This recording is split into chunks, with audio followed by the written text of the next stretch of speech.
Assalamu alaikum wa rahmatullahi wa barakatuhu masu kallon mu a daidai wanga lokaci a yammacin Laraba 12 ga watan Novemba shekara ta 2025. Masu kallo na muku barkamu da warhaka, barkamu da haduwa akan wanga shiri akan wannan dandali Baina TV, akan wannan shirin siyasa, shirin ma'auni, wato shiri ne na siyasa inda muke duba batutuwa da ake ta cece kuce a kansu, mu tantance su tare da waɗanda suka cancanci a kan wanga shiri na ma'auni. Wato za mu dibiya waɗanga batutuwa a kan ma'aunin, muga inda yake akwai gaskiya da inda kuma ya kamata a yi gyara, mu tunatar da ka'unanmu. Allah ya sa mu dace. Yau dai a cikin batutuwa da za mu yi magana a kan, amma kafin nan ne da naku Ameer Mukhtar mai gabatar muku da wannan shiri. A batutuwa dai da za mu yi magana a kansu a yau, na farko ina tama unfortunately lokacin da aka je wato recruitment na wato sabon mutane da za a duba dai su shiga aikin soja, sai abinda bature ke ce mai stampede ya faru a wurin. Stampede nan kuma rahotanni dai sun nuna cewa akwai waɗanda aka rasa su, wato wasu sun rasa rayukansu, ko kuwa an rasa wasu daga cikin mutane da yake da suna da niyya da kishin wannan kasa, su yi ma kasa hidima ta aikin wato tsaro, wato ta hanyar zaman sojoji na kasa. Wannan al'amari dai ya faru a elwak sports stadium a yau kenan. Wannan al'amarin ya faru, ko kuwa wannan al'ajabi ya faru. Za mu shiga a cikin dilla har shugaban kasa His Excellency John Dramani Mahama ya zo ya yi magana akan wannan zance, ko kuwa abin da ya faru, da kuma mataki da aka dauki akan hali da ake ciki. Mun zo mu shiga a cikin wato dilla in Allah ya yarda.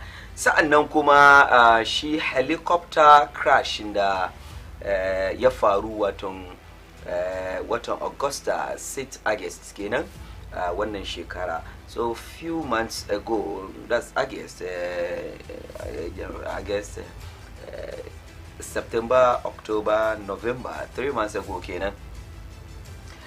So that's somewhere 3 months ago,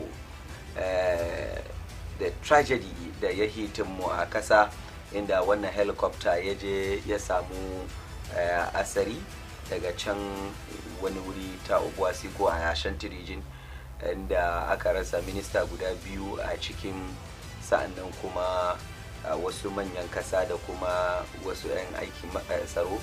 Almuhim da mutane guda 8 su aka rasa su kuma cikin wannan helicopter nan. Jiya akwai bincike da aka yi me yasa wannan al'amarin ya faru. Bincike da aka yi aka zo shi ma aka gudanar. Mun zo mu shiga a cikin wannan, Allah ya yarda. Sa'annan kuma minority su ma sun stage walk out lokaci da ake waton vetting na chief justice, lokacin da ake vetting ɗansa, minority suka stage waton walk out, suka fita. Shi ma za mu zo mu shiga a cikin waton wannan magana dilla in Allah ya yarda. Ta haka we'll go for a short break, and idan muka dawo za mu zo mu duba waɗanga batutuwa insha Allah ta'ala. Ku dakace mu.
Right, barkanmu da dawowa daga wannan hutu na dan karamin lokaci. Ina tama before mu je break kamar yadda na yi shifida daga cikin maudu'ai da za mu tattauna akan ko kuwa da mu duba mu yi magana akan yau guda. August 6 kamar yadda muka ce wani watanni guda uku da suka wuce. Shima it was a Wednesday like this, ranan laruba ne haka. Aka samu wasu bayan Allah da za a je a gabatar da wani shirin gwamnati na responsible mining daga Obuasi. To an shirya taron ma na gudana. Aka samu waɗanga manyan mutane na daga cikin akwai ministar tsaro wato defense minister na lokacin Omani Buama, sai kuma akwai ministan wato environment Allah ya ji kanshi Alhaji Dr. Murtala Muhammad yana daga cikin waɗannan mutane wato ministers guda biyu kenan. Sa'an nan aka samu wasu manya kuma kamar deputy chairman na NDC, akwai kuma waton Obuasi NDC parliamentary candidates. Mind you, MP na Obuasi nan MPP ne, amma wanda ya contestin shi a cikin elections nan shi ne waton ya ke ce mai NDC yake ciki. Sa'an nan kuma akwai waton Alhaji wanda yake is one of the deputy waton ta sidin tsaro. Bayan haka akwai da 3 crew members kuma a cikin wannan harkan.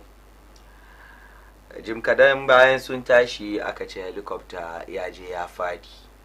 To da aka je ba samu ko mutum guda a raye, ba samu kowane mutum guda a raye balatale ma a tambaye shi me ya faru. Sai dai wanda Allah ya ba su irin wannan hikima da ilimi, za a yi bincike, za a nemi waton irin black box da menene hai bincike dai kamar yadda wanda ya zama fannin su za a yi. To an yi bincike, an ka kawo waton rahoto na bincike da aka yi. To na tama da presidency suka gabatar da wannan binciken nan. Ku bar mu je mu saurara kamar yadda presidency nan suka present wannan binciken nan, she mu zo mu yi magana akai. So mu je mu kalli lokacin da aka gudanar da reportin nan. Fojo is a seasoned aviation expert with nearly 5 decades of experience spanning piloting, airline management, and aircraft accident investigation. He began his career in 1975 with Ghana Airways, rising to become a captain, instructor, examiner, and test pilot on the McDonnell DC-10 aircraft. He later held key leadership roles, including chief pilot and deputy CEO technical, where he oversaw flight operations and engineering. Notably, he led the successful qualification of Ghana for the FAA Category 1 status in 1997.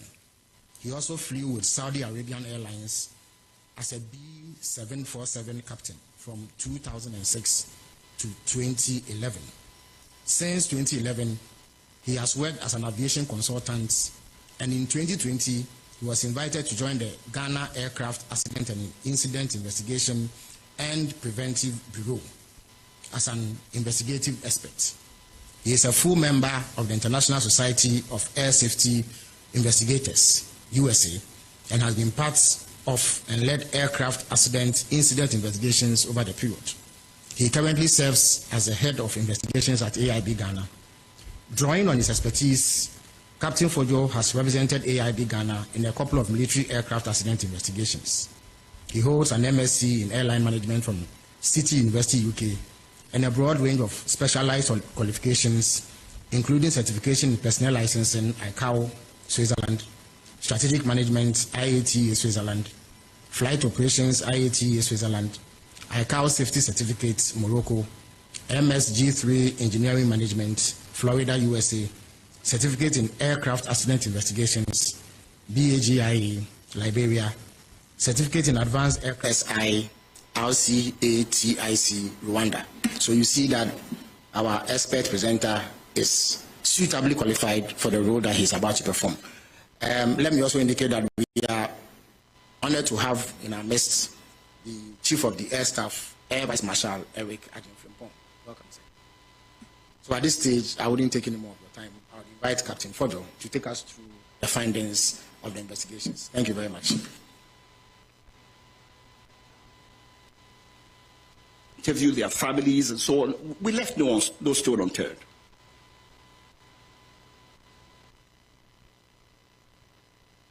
We also interpreted the weather. We looked at the weather on the day. And we looked at the META, which is the actual weather at the aerodromes. We looked at the TAFs, which are the terminal aerodrome forecasts, eyewitness observations, and then we also took data from the Ghana Meteorological Agency.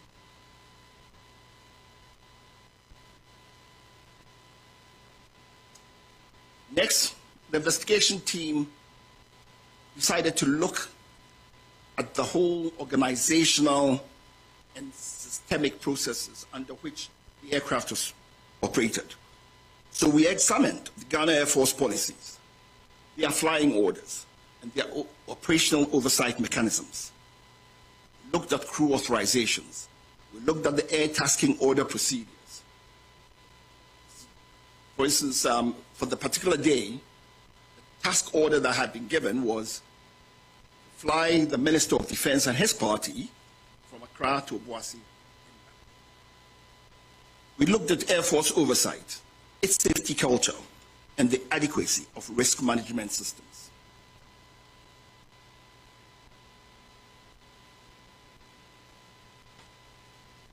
Having gotten all this factual information, we then moved to analysis and reconstruction.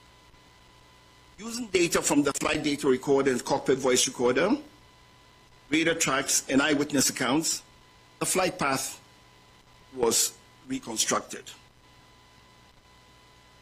We also looked at various analysis of several data and other similar accidents. And then we pieced together the sequence of events leading to the accident. From that, we came up with our findings and causes, and then finally the safety recommendations.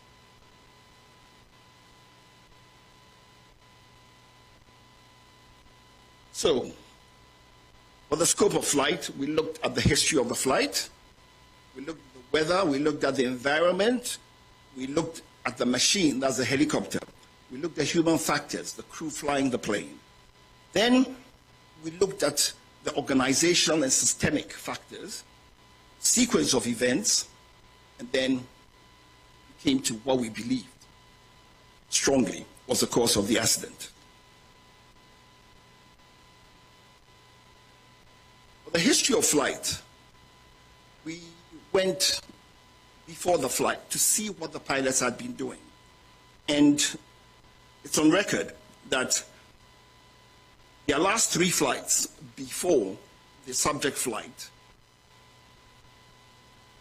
the same crew had flown all the 3 flights before on the same helicopter. On the 2nd of August, they came from their base in Takoradi to Accra. It was a Medivac flight, 1 hour long. On the 3rd of August, the following day, they did a flight from Accra to Cape Coast, back to Accra. 1 hour, 20 minutes. It was also a medical evacuation flight, Medivac. On the 4th, they were tasked to go fly Accra to Salman, back to Accra, That was a 2-hour 30 flight. That was a bullion flight, cargo flight. On the 5th of August, they rested. Now, it helps to say here that the Ghana Air Force, there are flying limitations for the crew. You have 10 hours per week maximum, 62 hours maximum per month. Before flight, it's also accepted that if you've had a rest of 8 hours, you've had enough rest and you can go to work. They had in excess of 24 hours rest.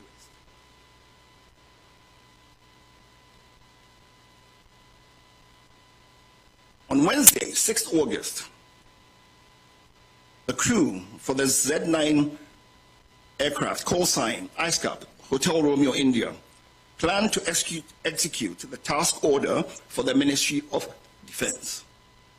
The flight was scheduled to depart at 8 a.m. with an estimated en route time of 50 minutes. And it's normal, happens in civil flying, happens with any type of flying. The manufacturer gave a 90-day extension to 18th August 2025, and basically the helicopter met all the basic safety requirements. That notwithstanding, it sort of met a 100-hour check. So the Air Force also did a 100-hour check on the helicopter before the flight. The aircraft on the day was declared serviceable and duly signed off by both the engineers and the captain. The flight data report indicates that the helicopter was in good working condition. The helicopter, however, did not have some avionic safety enhancements.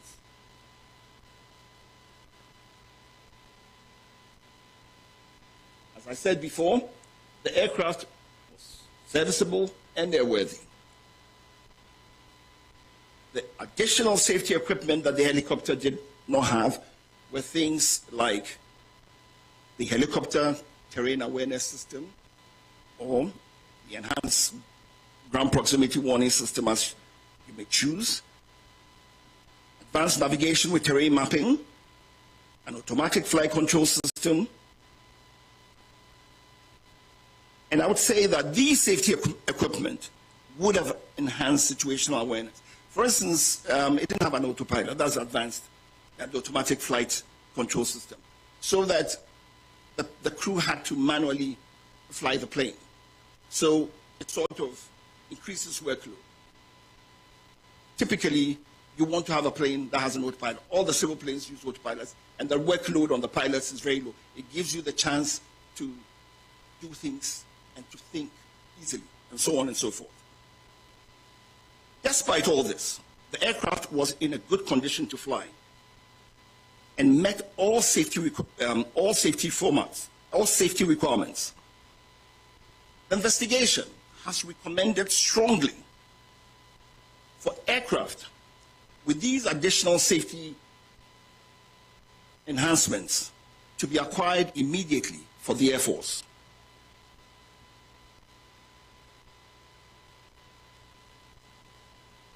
To rule out any potential human causes, we also examined the qualifications, experience, and competence of the crew. The captain has a postgraduate certificate in safety and accident investigation from Cranfield University, UK, in 2024. Captain was a qualified FAA, that's the Federal Aviation Administration, commercial and instrument rated pilot from Bristol Academy, Florida, USA, in April 2015, 10 years ago. Within the Ghana Air Force, he was recategorized in March 2025 as a Cat C pilot. That is, a pilot qualified to be a captain on the helicopter, the Z9 helicopter. And he had a green instrument rating.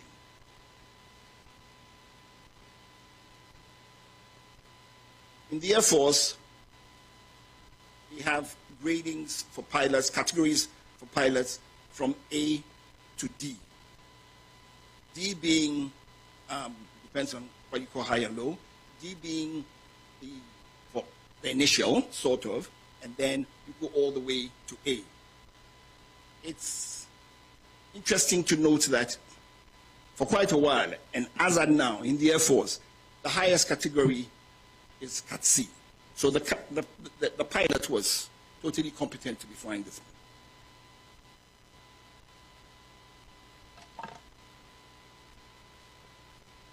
The co-pilot was also a qualified FAA commercial and instrument rated pilot from Bristol Academy, Florida, and he qualified in April 2023. In December 2024, he was recategorized within the Ghana Air Force as a Category D pilot on helicopter type with a white instrument.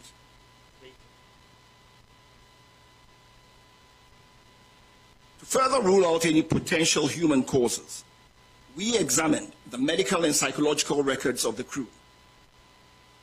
A review of the medical and personal records revealed no known medical or psychological conditions in the captain, co-pilot, or technician at the time of flight.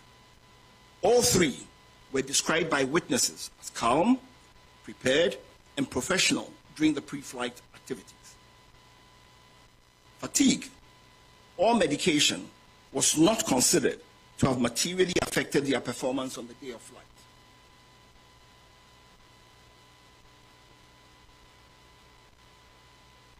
Now to the sequence of events. The flight departed Accra under visual flight rules in marginal weather. The flight to Brofuyedro was uneventful.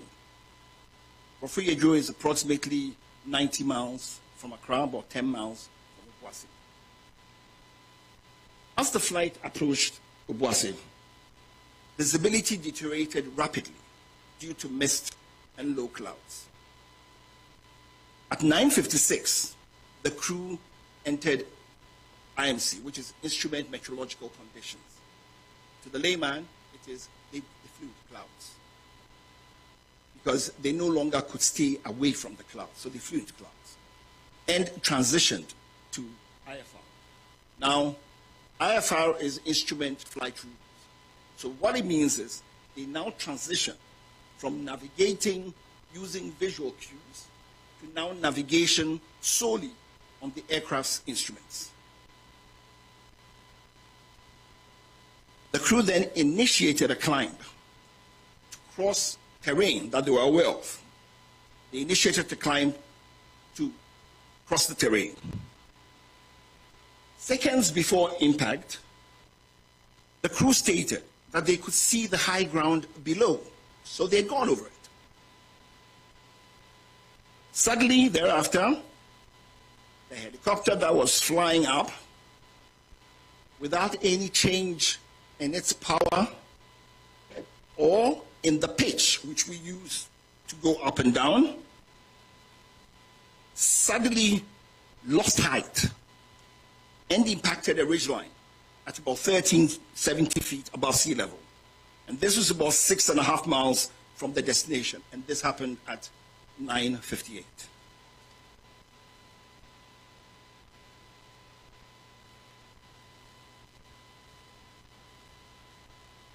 Now, the dotted blue line is what the planned track had been. The purple line is what the aircraft actually flew. And that took place because it was avoiding clouds and so on and ended up where it was.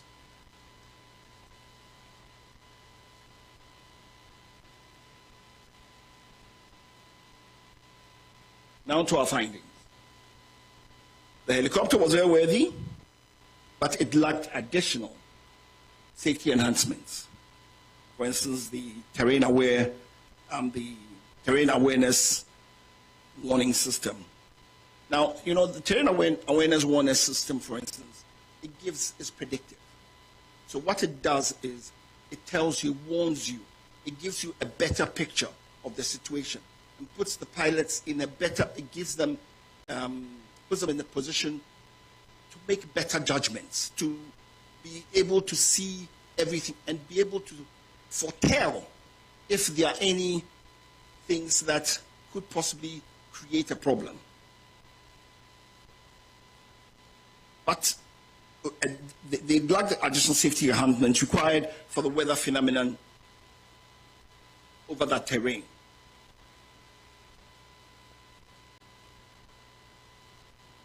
There was adverse weather, there was limited visibility, there was rising rugged terrain, with this terrain induced complicating factors, and there were no ground-based navigational aids en route. The investigation would like to say that from everything they gathered, the emergency response was very timely. The fact that the first responders managed to get to the site in about 2 hours was remarkable, because the terrain has very steep slopes. It was raining, it was slippery. So it wasn't the easiest thing to do. When we went to the site, it was also raining and it was very slippery. And we struggled using sticks and everything to try to get up there. So looking at everything, we would say very confidently that the emergency response was very timely. The investigation determined that the accident was caused by the sudden loss of altitude and lift due to downdraft. This loss of altitude without change in power or pitch altitude is consistent with downdraft associated with changing environmental conditions over high terrain.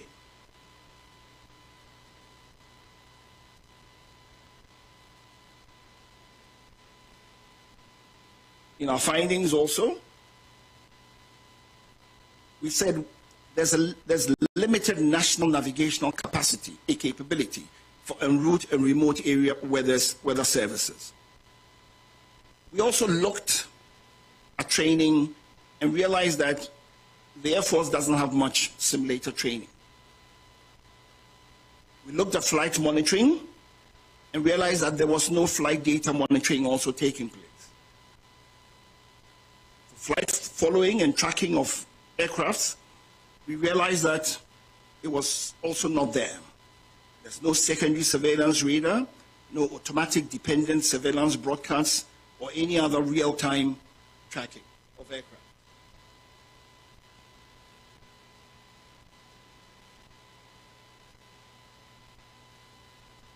Our safety recommendations.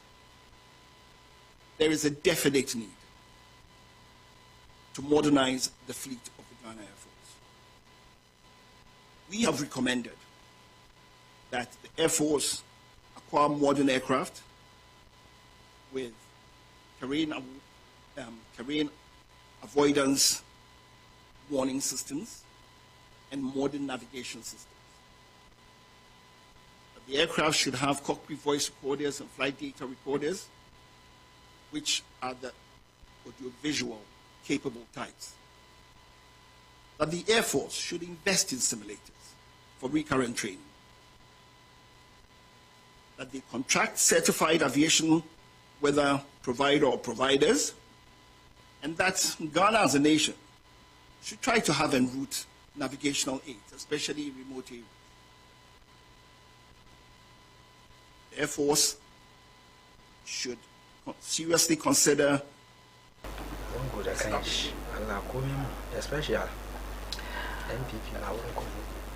alright, masu kallo ina tama rahoto da aka gabatar bayan bincike da aka yi na abinda ya zama sanadiyya ko sababi ko dama babban sababi shine ubangijin Allah ko amma ubangiji Allah yana bin kayan wani abu mun fahimta ko wani na nan shi zama rashin lafiya, wani na nan asari, wani na nan gashi nan dai da dama shi abikan a rasa me shi, wani kuma na nan a ce lokacin shi ne ya kai wani na nan ubangiji Allah ya kiyaye za samu maybe wani kisan gilla ne ko kuwa wani abu duka na faruwa, ubangiji Allah ya kare kiyaye mu. Wanda ya jagoranci wannan abin shine Captain Paul Fojo, wanda yake ya kware sosai wurin bincike in ya zo fannin waton waɗannan ababe, kuma retired pilot ne at the same time. But before mu zo mu shiga a cikin wanga issue ga mu discuss kamar yadda ya kawo reasons nan guda bari in gabatar da bakona a yau. Bayan haka kuma she waton bayan haka she mu duba abin da ya faru a yau, sannan mu jo kan abin ganda aka yi gobe a jiyan ga insha Allah. Na tare da Honorable Alhaji Muhammad Awal na MPP communicator. Honorable, ina kwana? Alhamdulillah Janir. Ya campaign? Alhamdulillah muna ciki. A san maganan siyasa campaign bai karewa. Haka ne. Kullum ana cikin campaign. Yanzu hakan ga akwai election na gida, sa'ana akwai election na waje. Yanzu na gida ne. Anyway, Allah ya sa mu dace. Na'am. Ban sani ba ko akwai wani gabatarwa da za a yi kamun mu shiga cikin topikin mu yau. Na gode, bari doki wannan opportunity in gaida duk masu kallon mu kan Baina TV Maracenga. Sannan na gaida leadership da New Patriotic Party tun daga bisa har kasa. Hasatan in ya zo mai gida na Honorable Kennedy Ohine Japan. Yana istirin na jin ma wani biyan yanzu haka yana kan hanya yana shigowa cikin Accra ko kuma ya kai Accra. Da shi da mai dakin shi Christiana da Japan da entire abin ganga campaign team nan duka baki daya duk inda suke Allah kiyaye su. Kuma kamar yadda ka na tamance ba guda ba. A su biyu ne, amma ita ke kan field yanzu haka take campaign train da shi yasa na kira sunanta. Ita ne ma na biyu. Shi da wani abu ya yi masana da last year sunan shi abin ganga presidential primaries mun almost both ne, amma ita babban ma shi ita tana lead campaign nan yafi ita karaman ga, to amma ita wan yanzu ita babban ne ta bada dama kaman ita karaman ta yi mi ta shiga gaba ta lead campaign. Abin da yasa kai ga amma shi yayi sunanta kenan, yayi biyu kenan. Masha Allah. Okay. To Allah ya sa ya yaki da Qur'ani, bai zama mai yadda da Qur'ani ma wata rana. Ai bai wuce su Allah ba. You know, sometimes wani ya ce Amir wani magana yake zamne wurin ne yake yi, yana duwa kan da Japan ya zama musulmi. You know, wani zai yi wannan tunani.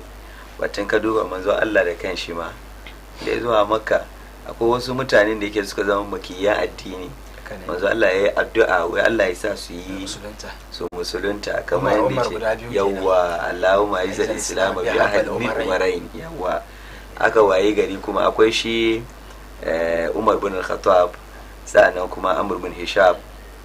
Shi Umar bin Khattab shi ya shiga musulunci, kuma ba shi mun shiga irin abinda Umar ya yi wa addinin musulunci har yau yana daga cikin wayanda tarihi suka bashi waton title the great.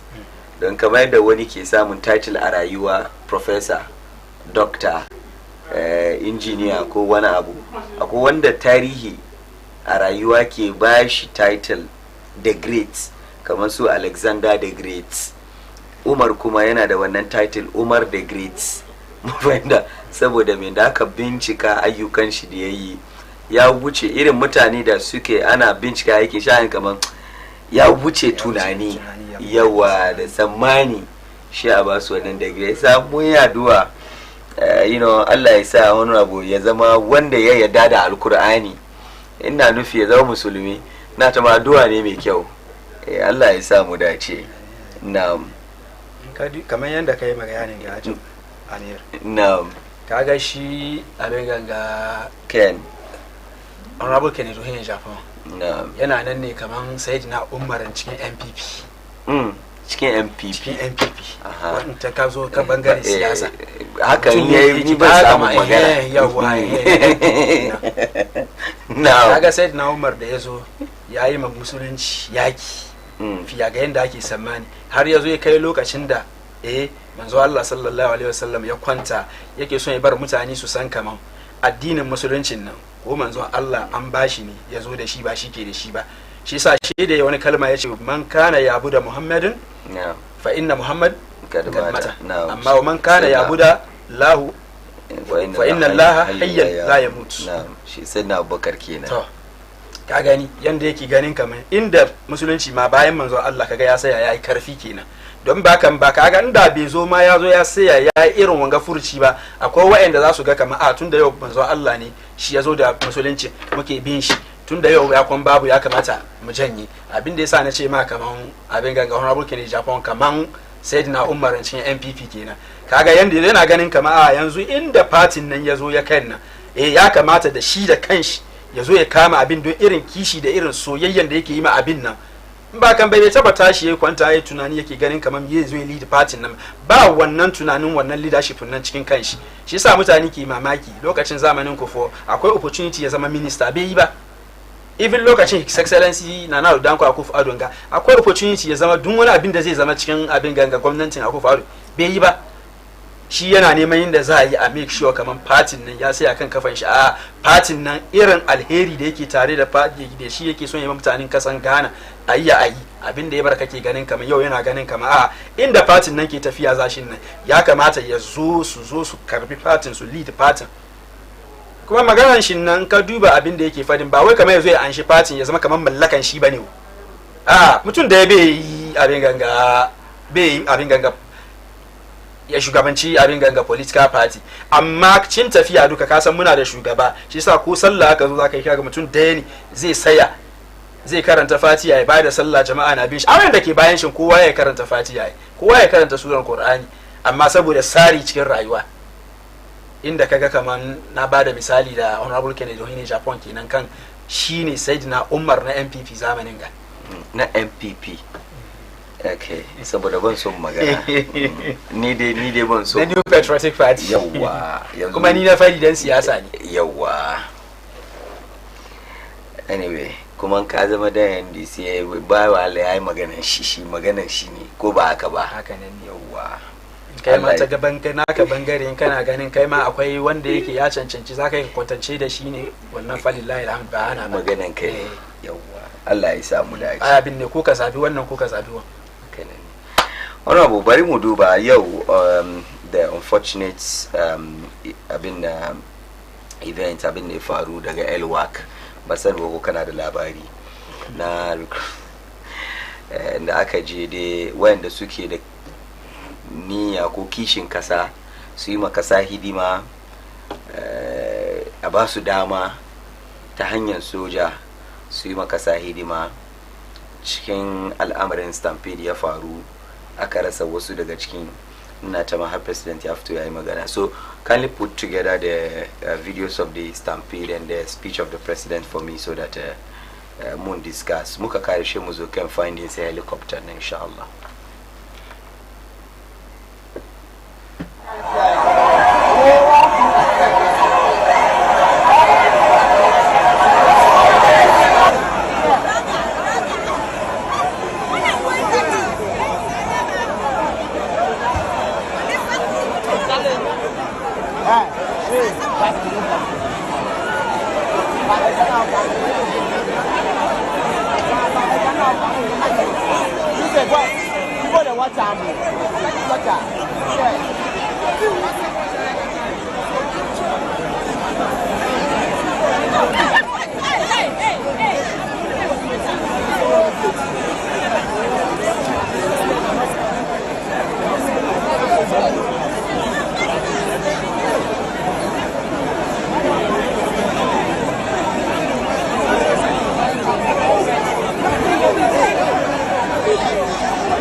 Military Hospital receiving briefing from the high command of the military, particularly those within their medical architecture. So we'll definitely bring you the very latest as to whatever will ensue here. The news, however, is that some 12 persons have been confirmed dead, while waiting or to go through the process. Okay, so the president is coming out now. President John Dramani Mahama is coming out, and he's in the company of the military high command. I also see the deputy. Fatal. Calm down. Hold on. Calm down. The short President John Dramani Mahama, who is here at the 37 military hospital. He received briefing earlier from the military high command on what really may have ensued as regards the unfortunate incidents surrounding the military recruitment. We received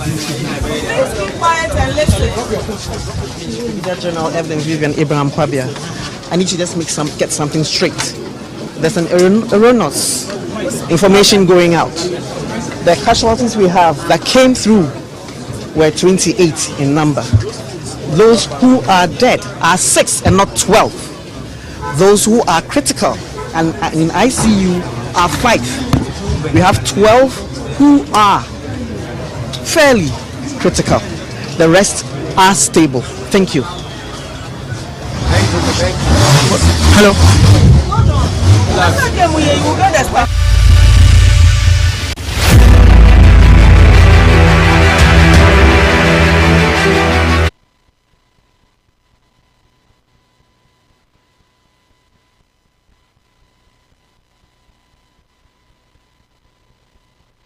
Call for training. And Tabra Yabontoa answer near to 2024 about one. Michelle Bosse, Seba, a Kobase, your first soldier, na police.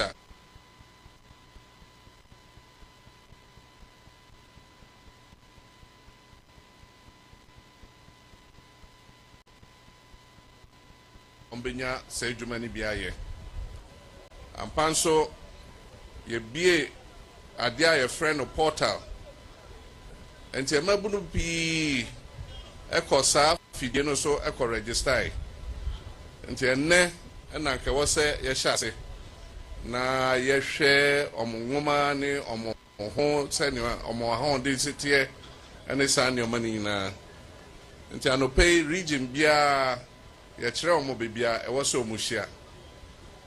Na Accra akoye kropon no yes dipa dodo a epie yes omohwe se adwuma no no modoso yie na aho prepare ne ade a ehye ase abra ye bie gate no se nipa enremu no ma nipa ni bebre e de ahoden epia se omokom omanim etime ewremu na arehosem ne se ebi ehwe ase emye tietia omoso na menemo kasei se na yenya ntiye nipa ensia ya mabunu ahwere omonkwa na dumienu bi nso eda hospital a echese ayeden nso ye bompa ese omho beto omo na nyame enya areho ama omo.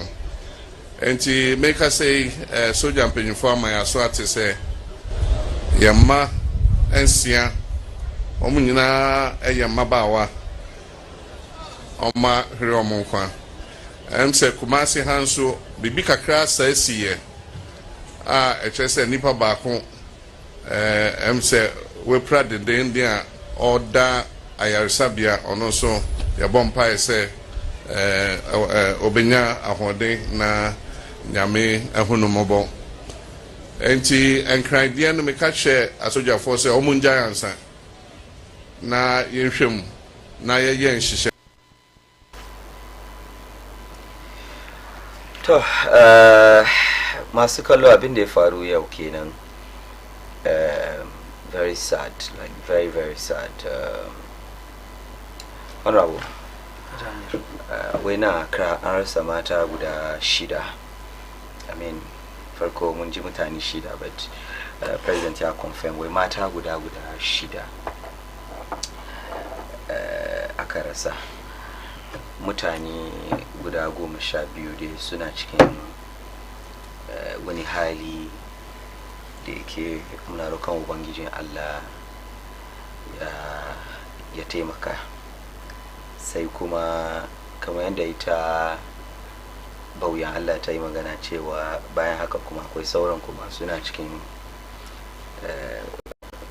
wani hali da yake amin da mu ce kamar banda mutane shidan nan sauran kuma dai ana jinya. Abin da ya faru yau kenan. Ajamir kaga abin da ya faru yau gannan, in ka duba bidiyon nan adadin mutanen da suka taru wurin nan aka yadda aka bude gejin nan ma, wannan abin nan da ya faru wurin nan is a threat to national security. Da bai kamata a ce ma an yadda ba an bude wannan gejin nan su shiga wannan abin nan ya faru yau. Wato ya kamata da su peak intelligence. Yes, su peak intelligence kamar an bude wani abu ya faru. Okay, ko kuwa da ya kamata da ya ce an samu ni strong supervision bakin gate nan. So a zo a tare mutane su shiga daya bayan daya. Kuma first of all, inda ma the number of people da suka zo wurin nan, in dai waɗanda ke in charge nan sun san kaman adadi mutane aka suka sai form online ko suka apply online da za su zo yonga wurin nan, da ba elwak ya kamata a ce an hadu ba, da ya mata ya zama kama Accra Independence Square. And I think there was also a stampede daga kuma shi kamar da president ya ce wannan mutum guda ne. Ni na Greater Accra gama an ba da report cewa kamar wai mutane daidai 28 ne, wai mutane 28 cikin out of 28 nan ce 12 na kan critical condition, 5 na ICU, 6 sun mutu na sauran biyar nan suke. Ai biyar na ya ce kama fairly menene ai da suka yi magana, an yi magana kan cewa kaman wai 12 nan na kan cikin yasunan shi critical condition. So almuhim da guda 6 aka rasa a cikin wayanda aka kai hospitalin nan, guda 6 aka rasa, sauran duka da suna karban jinya, wasu nasu da yayi sanani. Almuhim na kuma kaga abin da ya faru nake magana ga ba wai wani abu ne da yake kullun na faɗi, wan ba abin da ya kamata a mai da shi siyasa bane. Wayan da ke in charge of abin ganga wanga abu yonga program yonga ma su dukan ga ya kamata ma su dakatar da aikin su, don ka duba abin da ya faru wurin nan kaga kaman negligence ne. Ka san muna da ganganci Accra da Kumasi bofa Accra da Kumasi wanda ya faru ba sun girta Accra ganin ke magana. Baka ga video nan ba, duba adadin mutanen da ke wurin nan, shi ka ce wai wayan ga mutane na saye, duba ka san ni da kai duka mun san yadda kofan elwak yake fa, sha ce adadin mutanen ga wasu na saye bakin kofa, wai za a bude su shigo. Su suka yi wannan aikin nan, kuma wan ba wai kaman ball za a buga ba, wan security agency da su da kansu security wise ma ya kamata su ga kaman abinda mutane da ke wurin nan in suka bude gate nan dan time na wani abu ya faru, wani bi ma abinda zai faru nan bai relate to abin ganga mutuwa, amma still wani stampede ya faru wurin nan. To that extent nan kuka sabna kuka yi abin ganga negligence aka bude wanga abu, a ce mata daidai 6 sun rasa ransu, wai saboda sun zo suna neman aikin ma da wayanda suka zo wurin nan dukan gannan rabin wayanda suka zo kai 1/3 of mutanen da ke wurin gannan ba dokan su aikin nan, kuma wannan Accra don ya Accra kadima kenan 1/3 of mutanen da ke wurin ga ba dokan su aikin nan. Saboda already ma akwai ya ke ce mai akwai ma'aikata da zai kara ne, za kara ne, shi yasa da aka bude portal so wani kadan ne za doki aka za kara shi aka so yanzu gidigidin da ake yi a je a shigan nan, in an shiga wurin nan da an shiga wurin no za a ce kai an doke ka an bar wani, kai ka duba wayannan mutane ma suka shiga wurin a that moment ya za ya assess wannan mutanen nan adadin mutanen nan, shi yasa da me yasa government bai bar a yi shi badges kayani wani bi a mutane nan da su an yi a kira mutane kamar daya 100 ko 200 in su zo aka gama da abin ganga interview sha zo da mutane 200 shi wasu kuma aka har a gama abin nan in ka duba abin da mutanen da kake gani there are over 1,000 people jama'a sun yawa ba magana 1,000 bo to ai ni ma na da abin ganga over 1,000 people ke wurin nan sun yawa ba magana sun fi 1,000 ba ka ga wasu na sai bisan abin ganna to wurin nan ni nake tambayar nan lokacin can na national security ma suke wurin nan da za a yi a ce kaman an wayi gari wai za a zo a yi recruitment military wanga sensitive abin ganga area shi yasa wayanda ke wurin nan duka za su conduct wannan aikin nan dukan nan kai ma ka san su duka kowa ya mallaki hankalin shi ya cika kuma kowa ya san menene security don inda za a zo a tara mutane a yabu duka ka sana ni da abin ganga tight abin ga security shi yasa ya kai aka zamna aka wayi gari wanga abu zai faru ya translate ma to Ashanti region amma wurin da an yi sa ba record wani abin ganga casualties ba sannan kuma mutum daya ne aka ce kamar ya dan wani ji ciwo kadan amma na Greater Accra nan ya US ba ga president da kanshi da ke magana His Excellency John Dramani Mahama ya ce wanda yake Greater Accra nan mutanen nan sun yawa shi san an san kamar mutane sun yawa an doki mutanen ga aje da su Elwak kan ga Independence Square kan ga Accra Sports Stadium shi sa na ce kamar abin nan kamar kai kamar negligence ne a gasan Elwak na wurin nan duka military zone ne ai amma bai necessary a ce shi wurin nan za yi wannan za conduct wannan abin gannan ba. Well, but I think that yake ce wai fairly I would actually go with ra'ayin da kanuna na farko cewa I mean this is a system da yake we should know the number of people who have applied and have to show up daga Accra. Ka understand that mutane da suka apply kuma sun show up daga nan Accra. Okay, so mun san mutane 5,000 ne and to do the thing effectively ma an ya use kama 1 whole week ko 2 weeks ko 1 month ana screening da shi an ya sa su badges 100 ne 200 ne sa'an baka rana ka zo in baka zo ba shi maganan ka ne ko kuwa ya zama magana appointment ne.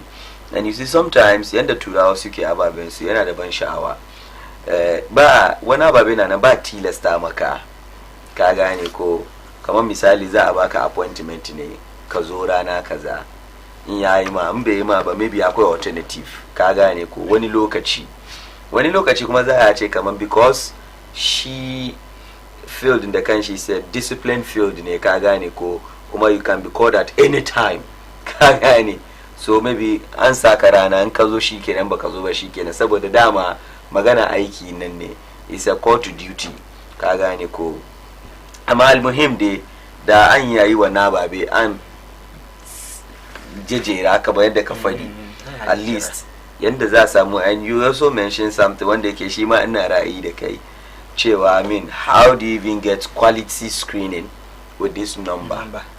I don't know ni dai ban san system da suke amfani da shi ba wannan ban son shiga wurin nan mun fahimta ko maybe suna da system su da suke yin ko da mutane miliyan daya ma ne sun san yadda za su yi shi wannan maybe akwai wannan but in my small thinking inda yake bai zama technical thinking ba ko professional thinking su ba ni a tunanina da kuma I believe any other ordinary Ghanaian kuma da bai zama wannan field ba zai yi da same tunani cewa I mean jama'a dai wanga ya za ma a tantance yayi kyau mun fahimta ko so I think maybe with that one fine Allah dai ya samu dace shi ajima amiran ka duba adadin mutanen da suka zo ga an ya conduct wanga screening nan within abin ganga a day zai biya ko 1 minute ka ba kowa ba yayi ka gani shi yasa ne kaga ba yayi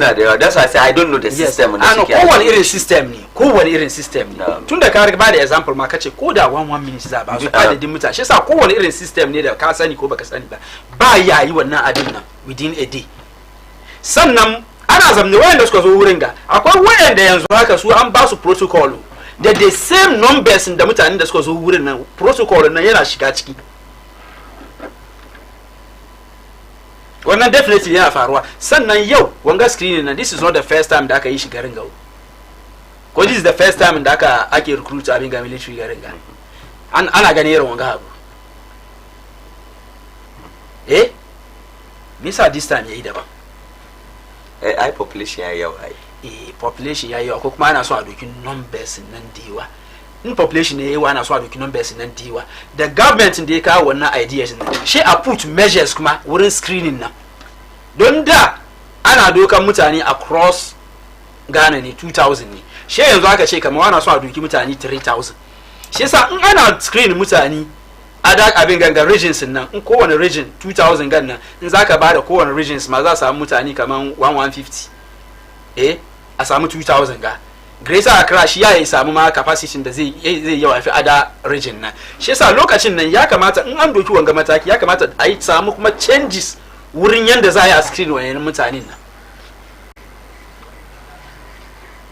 Ka gani shi yasa lokacin da gwamnati kake dokan mataki kan wani abu kake son ka kare wani abu, mata ka doki mataki kan wannan abin ba shi in abin wani abu ya zo ya faru sha zo a sam na ayi magana kaman wani kaman ana tausaya ma mutane da sauransu, amma at the end of the day nan gobe kaga waɗanda su suke wurin nan suka bar wanga abu ya faru, don wanganganci ne waɗanda ke wurin su suka bar wannan abin ya faru.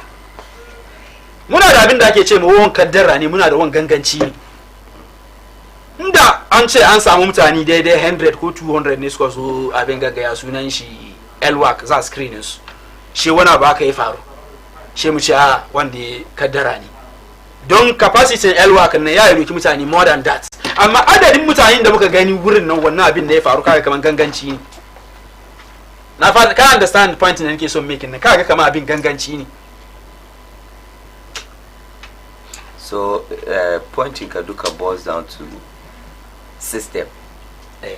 A systemize abin in such a way that, and kuma ka ce the fact that ma wannan field ma ya zama maganan intelligence ma ne, ya kamata su ne farkon da za su iya su pick wadanga intelligence ga su san jama'a da suka apply ayya. And you see, for me, from inda nake abin na another point na shine sometimes I don't understand why ya kamata mu wahalar da citizens kan banza. Fine, wani ya ce kama aikin soja na aikin mazaje ne, ya kamata ka yi wahala ka samu, babu shaka wannan gaskiya ne, amma what about wanda zai zo kawai screen ya je gida bai samu aikin nan, inda magana yake an wahalar da shi banza kenan. So why not a sassauta wanda za a dauki shi yanzu a ja bari ya je sha biya don yanzu zai zo ya abin ga ya yi hidima ne, you know, a ja ba shi training horo mai kyau. Wanda kuma bai da sauwaka mai kawai kama hanyar shi, ko ba gane ba. Amma sometimes it looks like kamar muna jin daɗi in ana wahalar da 'yan kasa, like citizens, like as if kama ana wani jin daɗi. Don't believe me, in ka tambaye ni na ce wannan wahala ne, especially ga wanda ba zai samu aikin nan ba, kuma mutanen da suka je kamar da ka ce tsarin su ba za su samu aikin ba, amma za a sayar da su tun da sai har da dare har su je hagaje har a zo, kuma ba za a samu aikin ba.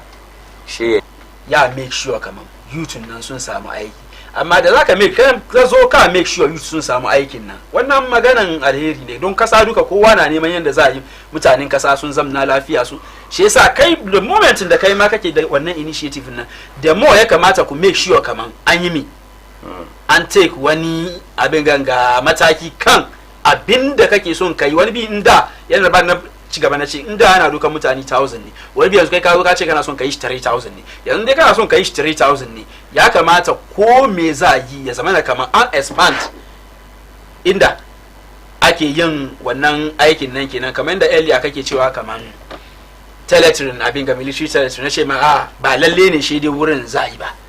Don yau in kana neman kai program shi inda kai kake son kai programin kan nan, wurin nan da mutanen da kake son ka invite ko mutanen da kake son su zo wurin nan, mutanen nan capacity su ya fi karfin wurin nan, me ya kamata kai shi ka je ka nemi inda ke da girma fiya ga inda kai kake da shin nan sha ja ya abin wurin Independence Square na state ne ai do ai military su ba su suna da nasu kowane state abin ga state resources nan duka kowane abin ga institution na yana da iko kan wani abin shi yasa akwai institution zai zo yayi harka wani institution yana rent ne ya biya kudi ba wadon kamar institution ne ya zama na government bane ya kamata ka je wurin free saboda wurin nan akwai wanda za su share wurin akwai wanda za su supervise wurin ayi da sauransu shi yasa ana biya kudi wurin gaskiya akwai independence ai su shatawale suna rent wurin su yi program su yi birthday jimala su tara mutane don na san su yi birthday shatawale mutanen da ya tara skaran jiyan ga yau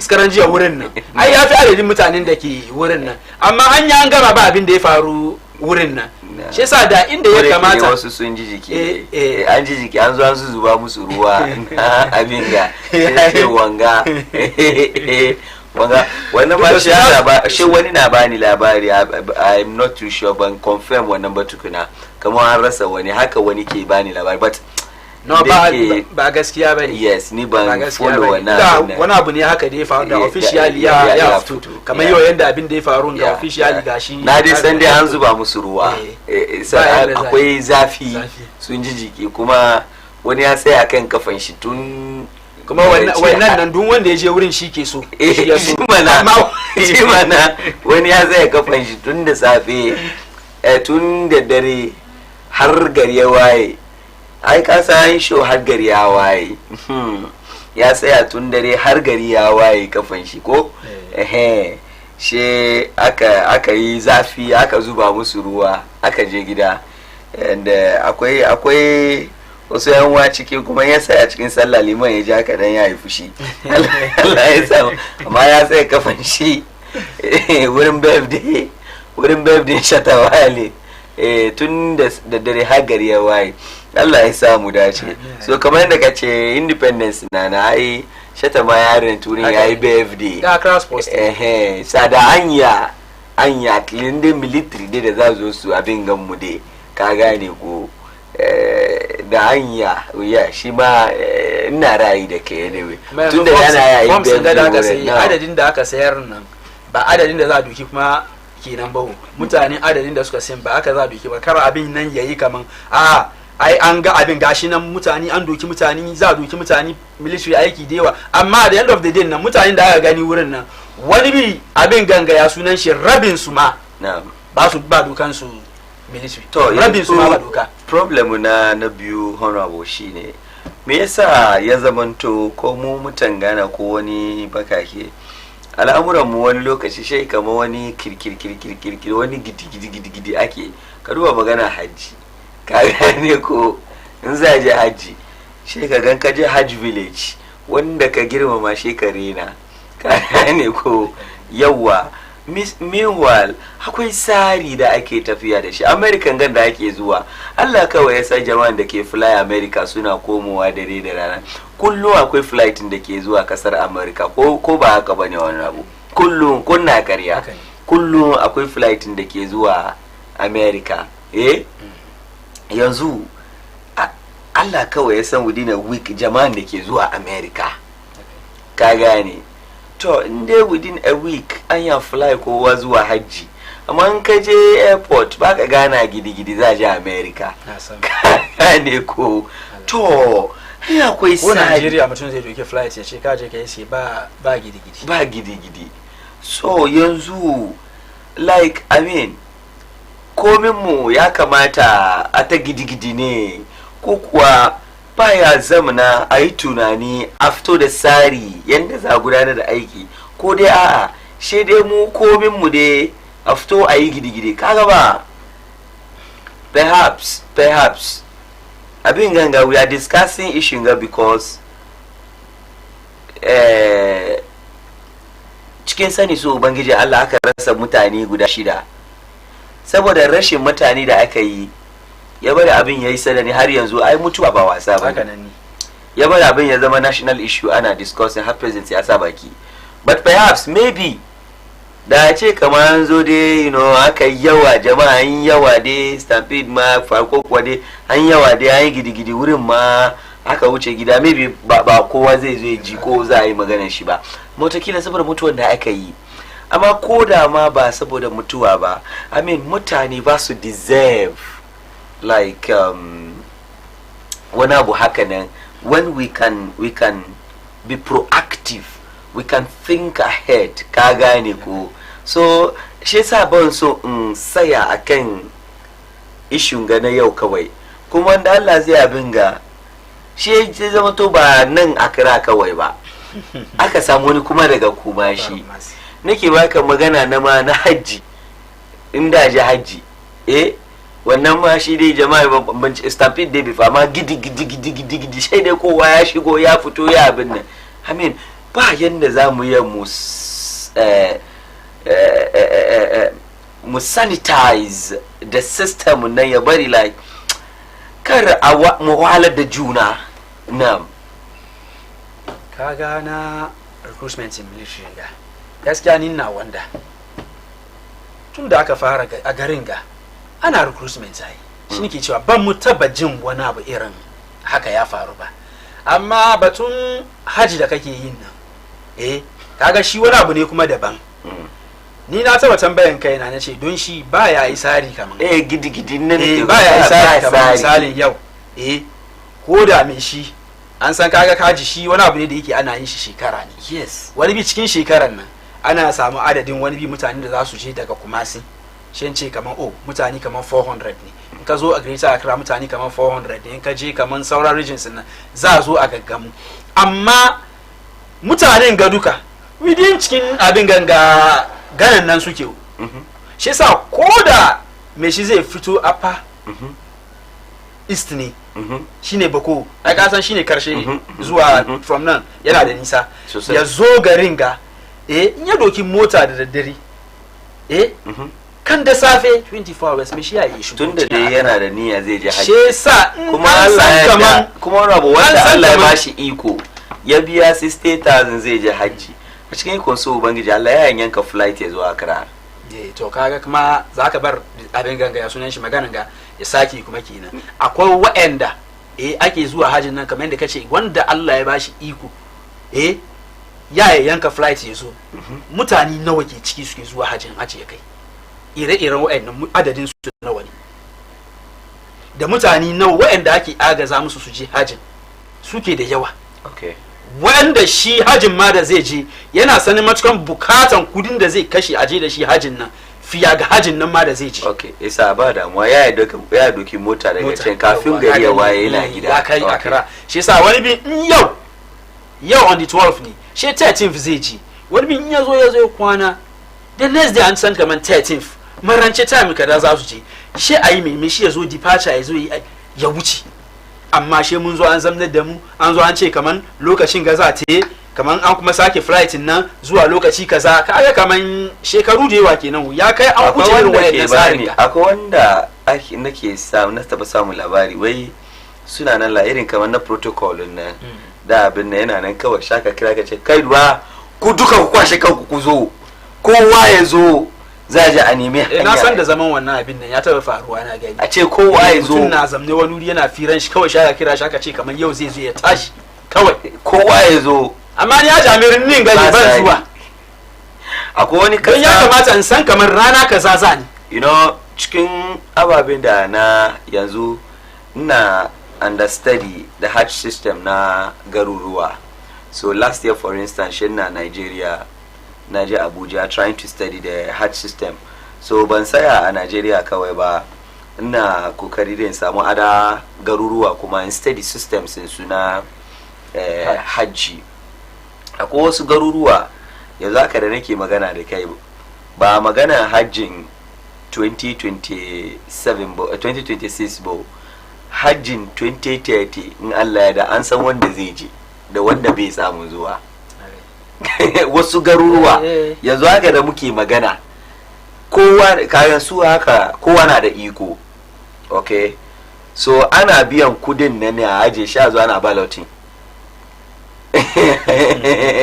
a duba wani ne zai samu sa'a don su suna ne kira wani ne zai sa Allah ya kira shi shekaran ga ya samu zuwa yake hajji akwai malamin da nake je ke magana bawan Allah kamar yana US ne ko wani abu ya biya ma iyayensa kudin hajji shekaru nawa ba su samu kira ba tukunna, yana nan yana jira Allah ya sa rana daya a ce an kira iyayensu ma za su, amma an biya kudin yana nan ba wai bai samu biyan ba. System isa kai da zaka kasan kanka kan da baka zuwa baka ma bata lokaci da ka zo rakiya ka gane ko, amma mu namu until meshi ya shiga cikin flights until meshi ya shiga cikin flight wani lokaci it's not assured an zo a rage mutane agent kaza a cire, you don't get it. Kullum za mu yi gidi-gidi ne ko wani abu mu ne ba mu makamu gaskiya. So I'm trying to, you see, kar wani ya ce mun divert fira, but I'm trying to figure out, is it that mu ne ba mu makamu gaskiya saboda shi system bai favor mu, because what happened yau ga shin akwai bayan Allah ba su yi makansu gaskiya don maybe wani kuma na nan watakila ba yau ya kamata ya je ba amma na ya kowa ya fito. Is it that mu ne ba mu makanmu gaskiya ne? Shi yasa idan ababen ga akwai dan waya na bani labari ya ce min malam na je kamar UK ko Russia wani kasa ne haka yake bani labari wai da ya je akwai lokacin da ya kamata ya catch flight, she ya je dama ba garin shi bane, an je harka ne za a zo gida kawai yana airport 2 hours to lokacin inda yake ba kowa. Wai shi ya tambaye ma'aikatan guda yake ce mai babban yana ke yake bani labari kwanan nan muke fira, ya ce min wai aka ce kaka damu nan ne za a yi abun, wai malam inda ya kai 30 minutes to lokacin shi wurin ya cika gaba daya. ana aiki da lokaci. Yes, wai so guda baka ga inda jama'a suka fito an cika sosai, wai kuma ba abin ya bashi mamaki ga jama'a da yawa amma sari da aka fi aka sort kowa out. Wai malam in ba gama da kai ba wuce ba, ka gane magana na yi. Misali za je boarding, ka gane ko, as long as you are in the queue wallahi ba barin ka, ko queue yayi sawo nan zuwa cycle ba barin ka. Muna gani airport nan ga. Thank you. Ko a gidi ba komi ko waya wuce cikin tsari, kuna cikin queue za ku je boarding, amma mu wani lokaci kan kawai me shi na cikin queue ana bi yana gidi malam ku 200 ne aka ce stand for boarding ba gidi kuma kan ku zo an riga an san adadin da ku za kuke zuwa, kuma ka sami ban mamaki ko flight ma seating ka ba wanda zai zama kan shekai, kana son barke kana last kuma seating ka na farko, Allah ba wanda zai zama kan seating ka shekai. Haka lamarin flight yake. So sometimes mu ne ba mu makan mu gaskiya, shi yasa muke fuskantar wasu ababe, shi yasa the system doesn't also favor us, ko kuwa system nan da kanshi ne, I don't know. Honorable quickly she mu je next topic sai mu yana nan, sannan mu kanmu kuma ba mu yi makan mu gaskiya shi nake cewa kamar yanda earlier nake cewa kamar wani bi in gwamnati ma ana dukan zan san kamar mutane 5000 za doki, amma deliberately an sai da mutane ina sai abin ga form nan an ya abu da ba mutane kamar 1500 kuma an san 5000 kuma cikin 5000 da za ake nema a dokin nan kuma akwai wasu protocol don wannan abin nan shi tsari ne da ke ko kasan waje ana yi protocol ana yana duka ana ba wasu abin ganga saboda sensitive abin ganga areas, akwai wasu protocol da ake ba ciki da same 5000 da za dokin nan za yi. To amma shi kaga an kuma bude portal nan an shi kudin mutane kuma an san zuwan da me shi zai yin nan bai succeed abin nan, shi yasa me yasa ba bar a yi shi yau 5000 zamu doki this time ga next year ko kuma will be 6 months time ma mun ya mai top up abin ga security agencies nan duka suna yi, suna su doki mutane adadin da suke son su doki, amma bayan an recruiting su an karin nan ana ga kamar the need of ya kamata mu kare wasu mutane kamar 200 ana yi sha kara until next year kuma za a yi recruitment. Ba government agency nan duka ana yaka nan, shi dai wani bi some of the ministries nan ma ana yaka kamar wani na wuri lokacin shi ya kai definitely ya kamata a kawo wani a zuwa a replace, shi yasa an duba waɗanda suka apply letters suke aje sha kira wani interview sha fix me shi wurin nan sai the same as abin ganga ya sunan shi police immigration da sauransu da military nga shi yasa ni abin da ke kar shi abin da ya bani mamaki shi ka lokacin da mutanen na suka taron nan ka san irin wurin taro haka duka government na provide national security irin wurin taro duka akwai national security and national security na ga ce national security even military da akwai abin ga national security part of the abin ganga military shi yasa wani abin ganga intelligence suka pick da suka bude gate nan ko kuma ku bude gate nan don abin da zai faru ya faru don abin da muka zo mu yi nan mun san abin nan ba mu ya yi kaga ka ji magana ya sunan shi honorable abin ganga Elaji where today was ordained for them to die. That's a statement. Today was ordained for those 6 people to die. Akanan ni statement in take no amma shi nake ga amma ka duba abin da ya faru nan ni in ka ce min wanga abin da ya faru nan kaddara ne ni ba yadda.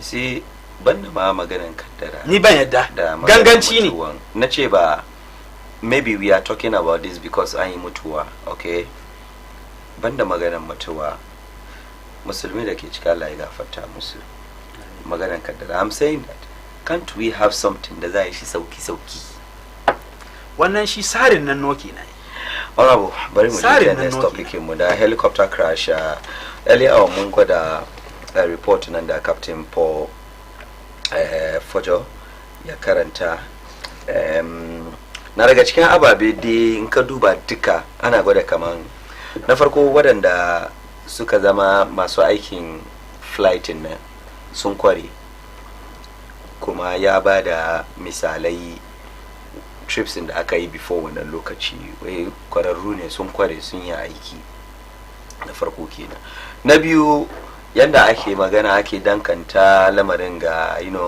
machine sofo da sauransu ana gwada yes machine sofo ne amma dai in ka duba condition shi dai yana cikin good condition amma dai an danganta al'amarin ga wato ina ta ma weather nan na ciki sa'an nan kuma ka duba wai sudden loss of lifts due to downdrafts wato the cause of the accident ne kenan akwai adverse environmental condition and high terrain that's the loss of altitude nan kenan da aka samu lack of en route weather information da ba su suna fira ka gane ko transition to instrument flights near impact akwai kuma impact point on ridge line aircraft lacked critical safety enhancement wato ko su critical safety enhancement that although the helicopter was deemed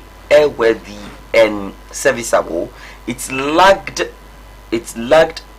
crucial modern safety enhancement needed for flying safer in adverse weather over high terrain. Key missing equipments included terrain awareness and warning systems, advanced navigation with terrain mapping, automatic flight control system. Wadanga critical safety enhancements in gashe bashi banda maganan weather shi wancan kuma wani kayan zamani da yake na safety na zamani ya rasa akwai limited national navigation capability. Systematic factor was the limited national navigation capability available for providing both en route and remote areas weather services to aircraft. Akwai absence of modern flight monitoring and tracking. Wannan kuma system ne gaba daya wato absence of modern flight monitoring and tracking. Kuma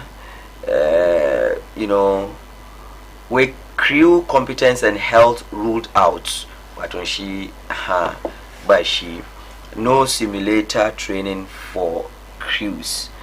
So ababe dai daga cikin ababen da ya cost lamarin kenan. So in ka tuba duka dai yana result ababe guda biyu, na farko weather, na biyu kuma wani kayan zamani na abin nan, that is cikin reporting da ya fito kenan.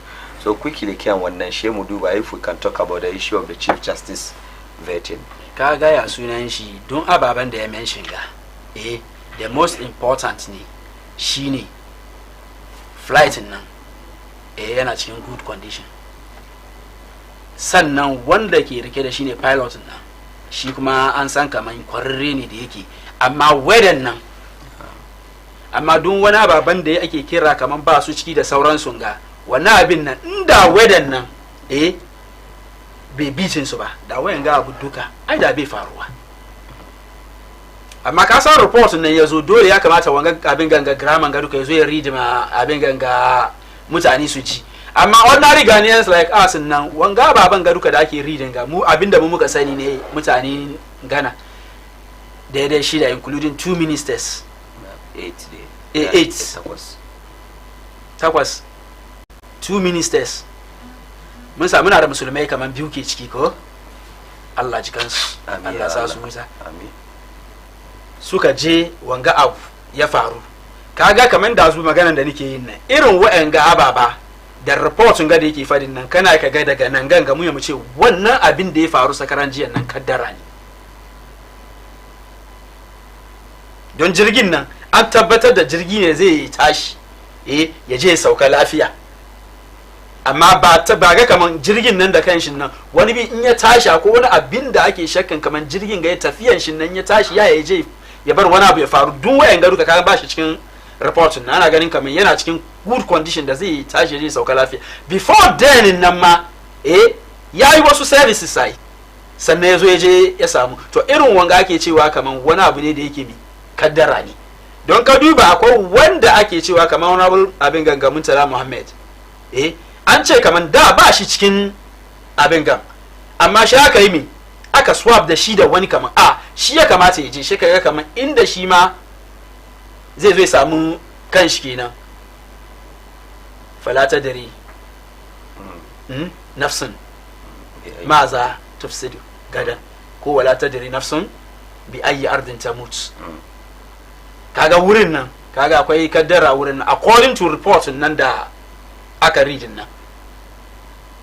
Shi yasa yanzu at the end of the day reportin ga da aka zo aka read mutanen Ghana suka sani wanga mutane takwas ga duka sun yi rashin rayukansu, sannan in the line of duty ne ayan da suka bari baya, matan da suka bari akwai wa'anda akwai responsibility da ke kansu da ya kamata this particular government ga ya make sure kaman wannan abin nan an make sure kaman an take wannan abin ganga issue nan at hand do already announce, amma ka san garin ga ana announce wani ba bayar haka na, amma at the end of the day nan ba masai mai shi at the end of the day nan an kare kaga ai wannan abin nan ya yi ko bai yi, inda abin magana yake kenan. In abin ya faru yau da kokan da mutane suka yi skaran jiya ga yau wata nawa kenan uku kenan karan da suka yi da mutane kukan da kowa ya koma ana zamne lafiya yanzu su da na da sure yanzu ma mutane nawa ke tashi ma wani bi su je su visit wayannan family wayanda suka rasa rayukansu nan. Shi yasa reportin nan dai in ka read report na at the end of the day shi kaga kaman abin da ya faru nan kaddara ne due to wani abin da ya faru ya same mu yau kan nan in zaka compare.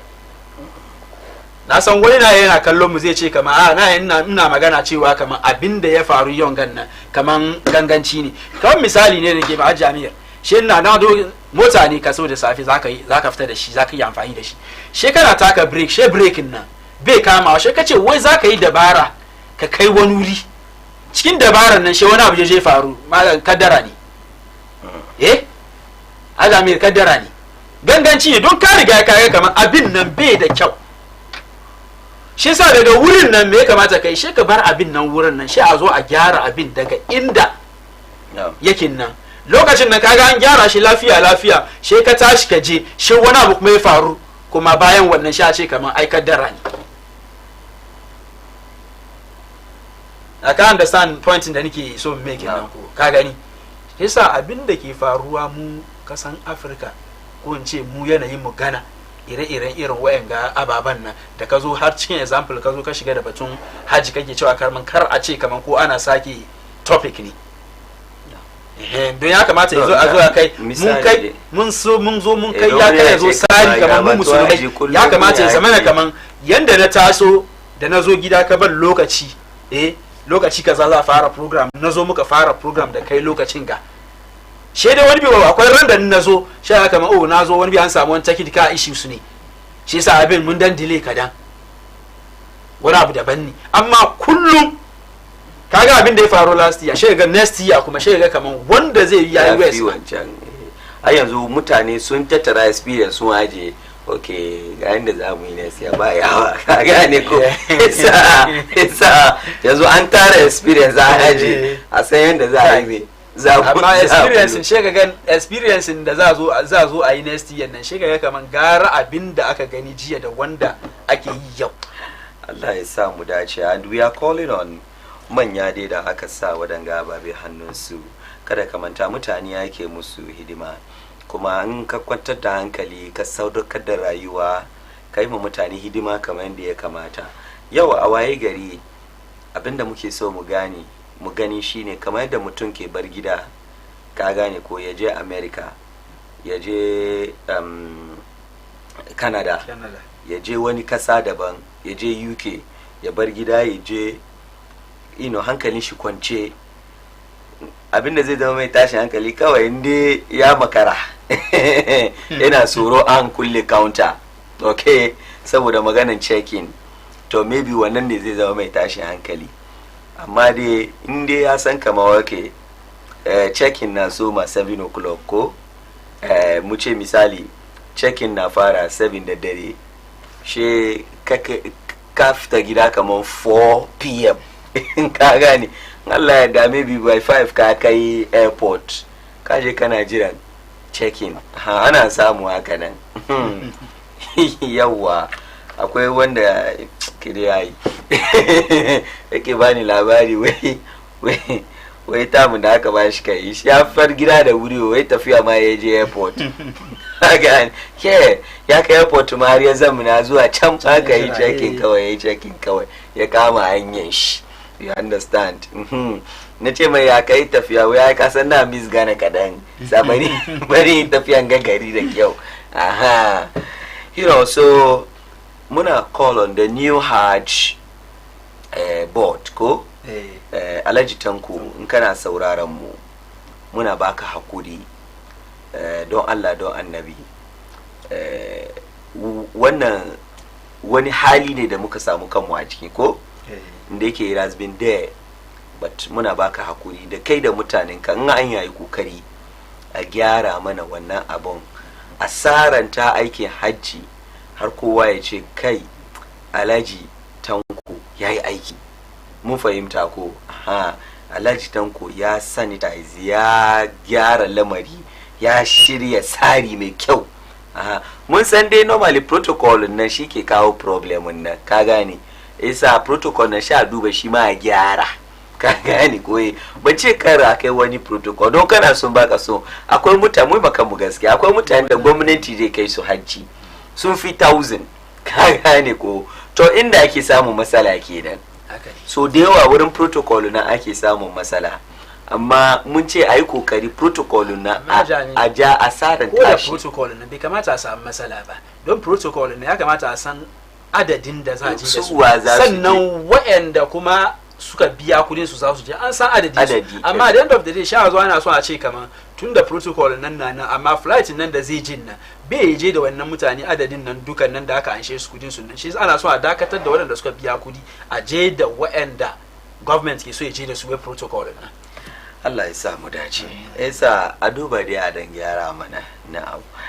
Quickly bari mu duba issue na vetting Chief Justice wanda kuma minority suka stage workout ko wani abu haka nan ko makamancinsa. Sai mu duba mu bude phone lines din akwai lokaci. So yes, so the video na the vetting of the Chief Justice.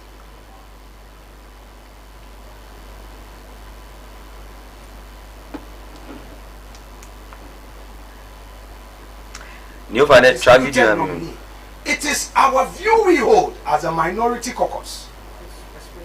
We have to express it. And that is why I added by saying that this should be a moment of national pride and institutional renewal. Instead, it has become a test of whether Ghana's judiciary will remain independent or fall under executive and political control. Can't I have these bona fides also that have to be obstructed by the majority leader when you have every unfettered right to raise your issues? Chairman, humbly, please control proceedings. Please take charge. Let our respected leader of government business understand that after speaking, after making my comment known on behalf of the minority, he can seek your leave to also make his opening remarks. By the way, by way of conclusion, this is not the first time a leader in the minority is having this opportunity to make opening remarks. It predates me.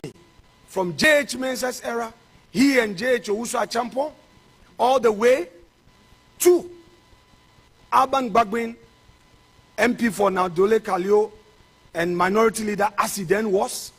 The videos are there. Hansard is there.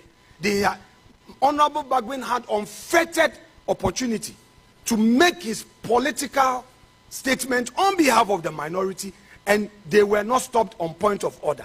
It got to Chairman Sabonsu, it got to Harun Edrusu, and recently, my own respected colleague, Dr. Kasiel Atufose. The records are there. Let's not create a certain impression as if all it is you are majority, so we cannot even say a word.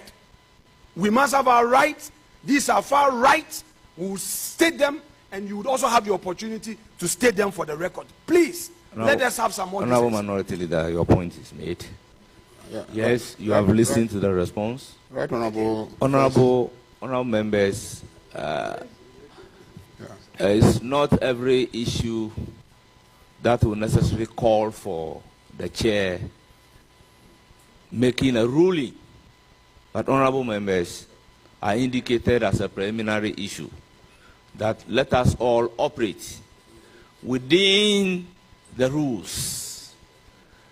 Honorable members, may I add that we need to also observe the principle of brevity. Yes, what do you have to say?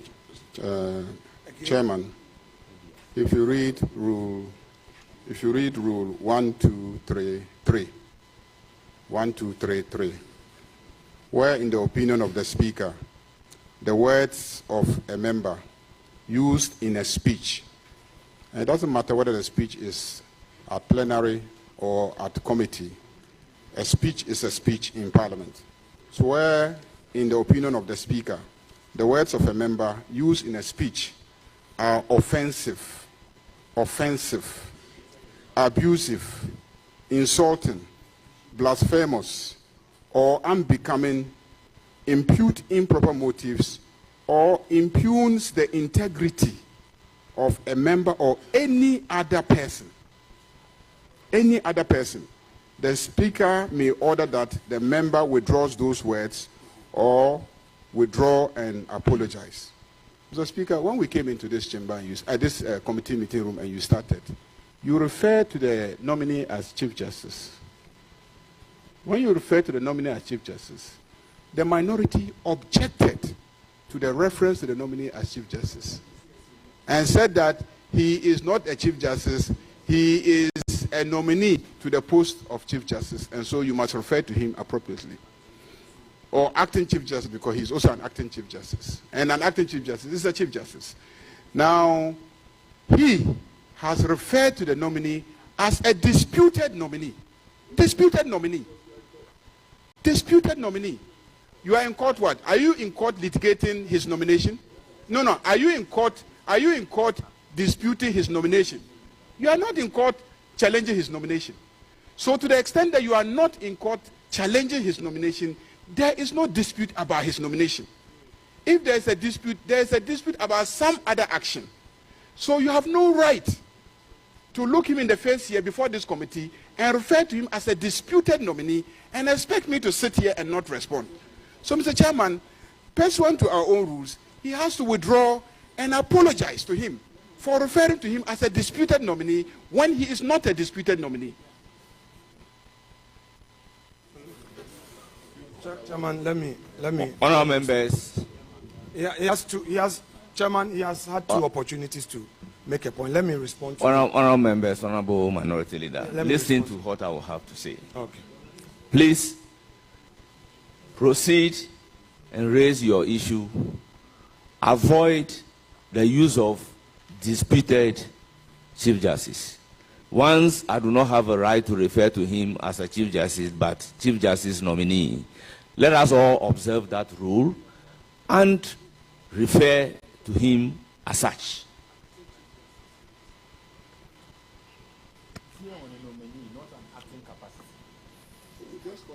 Let me be unequivocally clear. The minority in Parliament objects to and unequivocally condemns the coordinated campaign to subjudicate Ghana's judiciary to political domination. Chairman, the facts speak for themselves. I object again. I object again. On the 22nd I object again. April, I object again, Chairman. On 22nd of April, I object again. 2025. Chairman, I object again. I object. Honourable members, I think at this particular point, I must place on record that I have admonished that we should all operate within the ambit of the law. Honourable Minority Leader, be guided by Order 103D, and then let's make progress. And Order 103D, if I may read, to serve as a guide to all of us. It states that a motion shall relate to a definite issue and not revive the consideration of a matter which had been considered in the same meeting unless new matters have arisen. Honourable members, by necessary implication, whether a motion or not, the principles of res judicata will not permit us that a matter that has been raised on the floor resolve to its finality would be permitted to be raised at a committee meeting. So, Honourable Minority Leader, refrain from anything that is relating to sub judice rules and let's make progress, with all due respect. Because Speaker has dealt with this matter, I have also personally dealt partly with this particular matter, with all due respect. Chairman, the facts speak for themselves.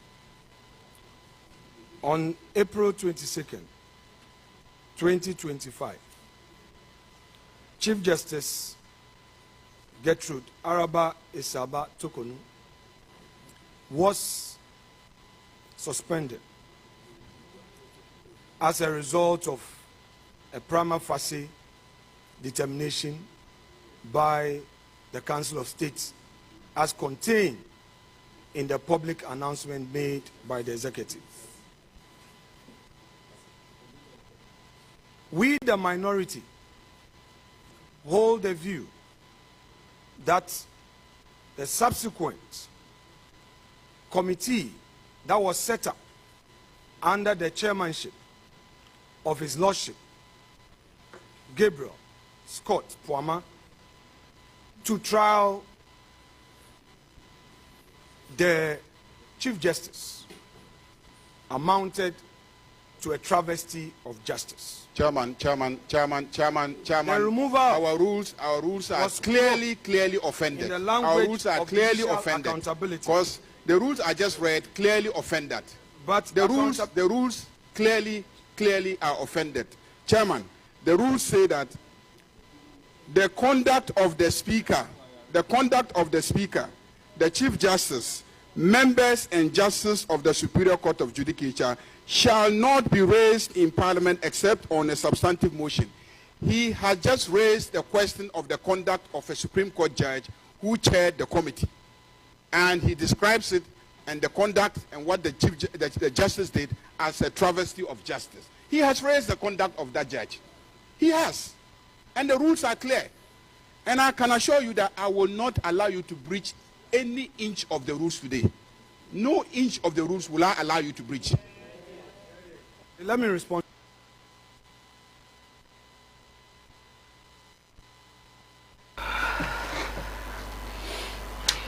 Right, so honorable mun koma parliament kuma mun je mun saurari abin da ya faru tsakanin minority da majority. Kowa ya kawo nashi and the whole thing ya so ma lokacin da minority suka describe she Chief Justice nominee as the disputed Chief Justice kagani ko, and the majority were like no.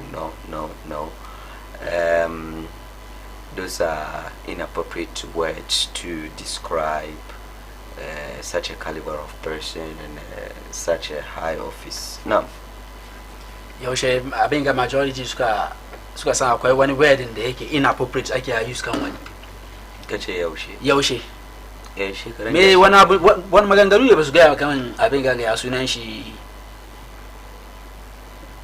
Chief Justice Araba Tukuno. Wannan magana ne ba su ga kanta ba. Yaushe suka san wannan? When people women organizer. I wannan ba like su yanda suke describe take ne. She said honorable Afenyo Mike. No. The mighty minority leader in parliament. Yace kaman she yana read the view of the minority in parliament ne. She said yana da one up shi ma ya jira in ya gama reading shi ya gama read statement shi in ya kare shi ma ya seek relief from the abinganga chama. But the majority leader is saying that look, the view of the minority the mighty minority as we claim. Yes. Munde sang is it micro minority? No, it's mighty minority. Anyway, the minority, the MPP. You have to address the mighty minority because they are mighty minority. The minority, okay? The views ba su presenting she in a way yake ya zamanto genuine and legitimate consents bani. Even she's a determined. The majority leader and she's a determined.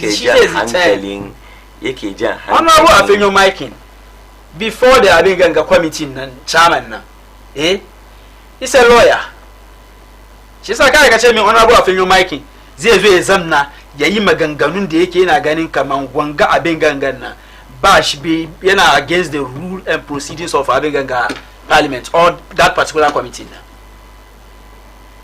Just yana son ya zai son su express views against abin ganga the abin ganga nominee acting Chief Justice abin ganga Bafu Boni. Because look at Kayaba, kowane ne kai when the issue before the committee the minority have right to say in so da gama kuna da view ku she kuma ku yi shi ma da yazo before the committee na averting shin na he will also answer abin ganga ya sunan shi questions sai shi yasa wani bin wani questions da kake ganin kaman honorable Afenyo Mike ya fadi contrary to the rules and procedures of abin ganga committee nan ne ko parliament nan in ka zo kana tambayar nominee nan question nan you ka tambaye shi question nan ya baka answer direct. Shi yasa the energy da honorable abin ganga Hassan honorable Mamman Ayarga yake channel yake ganin kaman to that extent nan yana cewa kaman wai ba zai shi bai yadda honorable Afenyo Mike a breach rules in gida. No. She must statement in the against Afenyo Mike is out of order. No, yana gwada kamar look honorable Afenyo yau ni ban baka hanya ka ketere before he became a majority leader. Honorable Afenyo Makin was there, and you know the rules and procedures of parliament. Honorable majority, Afenyo Makin was a majority leader. Yes. And then before becoming minority leader. And she said, yes, and the rules and procedures of parliament and the committee. Sudu Constitution Gidan. Sun san da ake aiki kuma ka ji magana Muhammad ya riga yana bada kamar look yau ban baka dama ka ketare iyaka. Zan pick just about 3 to 5 calls. 0553683010, 0553683010. Our time is up, but I'll be picking just 3 to 5 calls. And so please, idan calling ke shigo shi kai kokari ka lower the volume of your TV set so that zan ya inji ka clearly. Quickly, 0553683010. The stampede in the Faru during the recruitment of Sojoji. Sa'annan kuma maganan report na helicopter crash da faru I just said, and then also the issue of the hello, assalamu alaikum. Na'am, sunan ka da inda kake kira yankuri? Alhaji Audu. Alhaji Audu daga Santa Maria. Okay, Alhaji me? Alhaji Audu daga Santa Maria. Masha Allah, Alhaji Audu daga Santa Maria. To Alhaji muna jin ka. Abin da yasa nake na call ni ban taba na call ba. Na'am.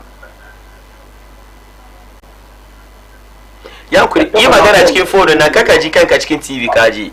Amma saboda samarin da ke wurin nan mutum ya NPP na. Na'am. Ya ce abin da ya faru yau nan bai ga. Da me ba?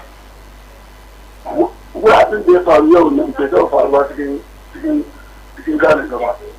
Okay, ya taba faruwa ko? Alhaji Audu, yi magana cikin phone na kaka ji kanka cikin TV kaji. Ya taba faruwa. Cikin kufo, an buga ball.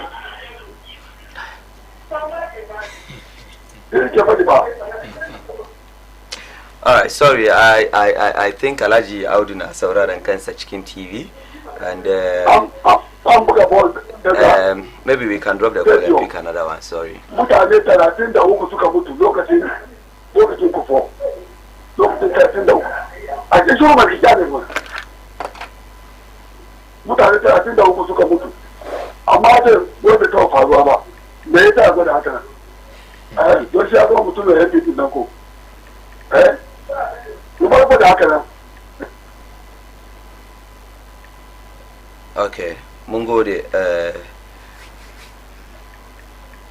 0553683010, 0553683010. Hello, assalamu alaikum. Wa alaikum assalam wa rahmatullahi ta'ala wa barakatuh. Alhaji Ameer Mukhtar bawan Allah. Mai gida Allah ya kiyaye ka. Allah kare kiyaye ka. Kai gaskiya kace bawan Allah, ai mu duka bayi Allah ne, to ubangiji Allah ya sa mu zama bayi na kwarai. Amin. Kai nakan nan daban ne. Allah ya yi mana. Dan wannan naka ne. Muhammadu ba shi ta fari ba bawo daga zangon kadiri ba kuma sha babu nan batu ba. Allah ya sa. Dawo ya gida ya kwana biyu. Ya sada fa. Ya kokari. Alhamdulillah. To Allah ce baka muna. Gaskiya Ameer Mukhtar. Ni zan doki batun abin da ya faru kan batun na Elwak nan. Ta wurin batun daukan yara na Army Forces nan. Gaskiya yau Ghana ya kamata wani abin mu nuna cewa kamar an waye. A fahimce ni ko. Yau ka duba irin cunkoson da aka yi Elwak. A fahimce ni ko. Yau ya kamata san irin tsari da za a dauka da irin wanga ba same cikin sauki. Don yau ka duba abin da ya faru. Na wani su rajin bai faru haka nan ba. Yau ka duba na bolgama da aka nuna. An tsari yadda ya kamata. An nuna ga yadda Army Forces za su yi nasu, ga yadda wani kaza za su yi nasu, ga yadda custom za su yi nasu cikin tsari. Kafin ce ku to amma na yau na a kiran da bai tsari ba. Gaskiya na Allah yau ka duba irin wai ma a ce ma wai mata shi da ba su gaban duniya a ce ba namiji ciki. Kafin ce ku to me ya kawo wannan matsayin, me ya kawo wannan cunkoso ya kamata a zo kuma gaskiya ne abin da gaskiya yau ni gaskiya maganar gaskiya shi gaskiya ne. Ni abin da ya bata mere ne ku manyan sojojin da ya kamata ku zo na ku musu tsari da yadda ya kamata a fahimci shi ku zo kuna kuzura kamar ko wannan bai dace ba yau an wuce wannan kada fa muna neman ci gaba da har yau a gobe ya kamata irin ba ka kara bar ira ba kuma ya faru in aka ne sun sa zo a ya kamata a yi tsari a san irin wancin kosu ba zai zo ba yau ka duba irin mutanen da suka ta elwak kaga ba wani tsari ba wani komai sai sa don Allah don annabi ya kamata nan irin wanga abu zai faru ya kamata a san irin tsarin da za a yi salamu alaikum wa alaikum salam wa barakatuh na gode sosai 0553683010 0553683010 kai ma za ka shigo da ra'ayinka just like yanda shi dan wannan mu yayi ko yayan namu yayi you lower volume TV ka she kai magana cikin yaki ce hello assalamu alaikum wa alaikum salam sannan ku dai sanu ka dai mai gida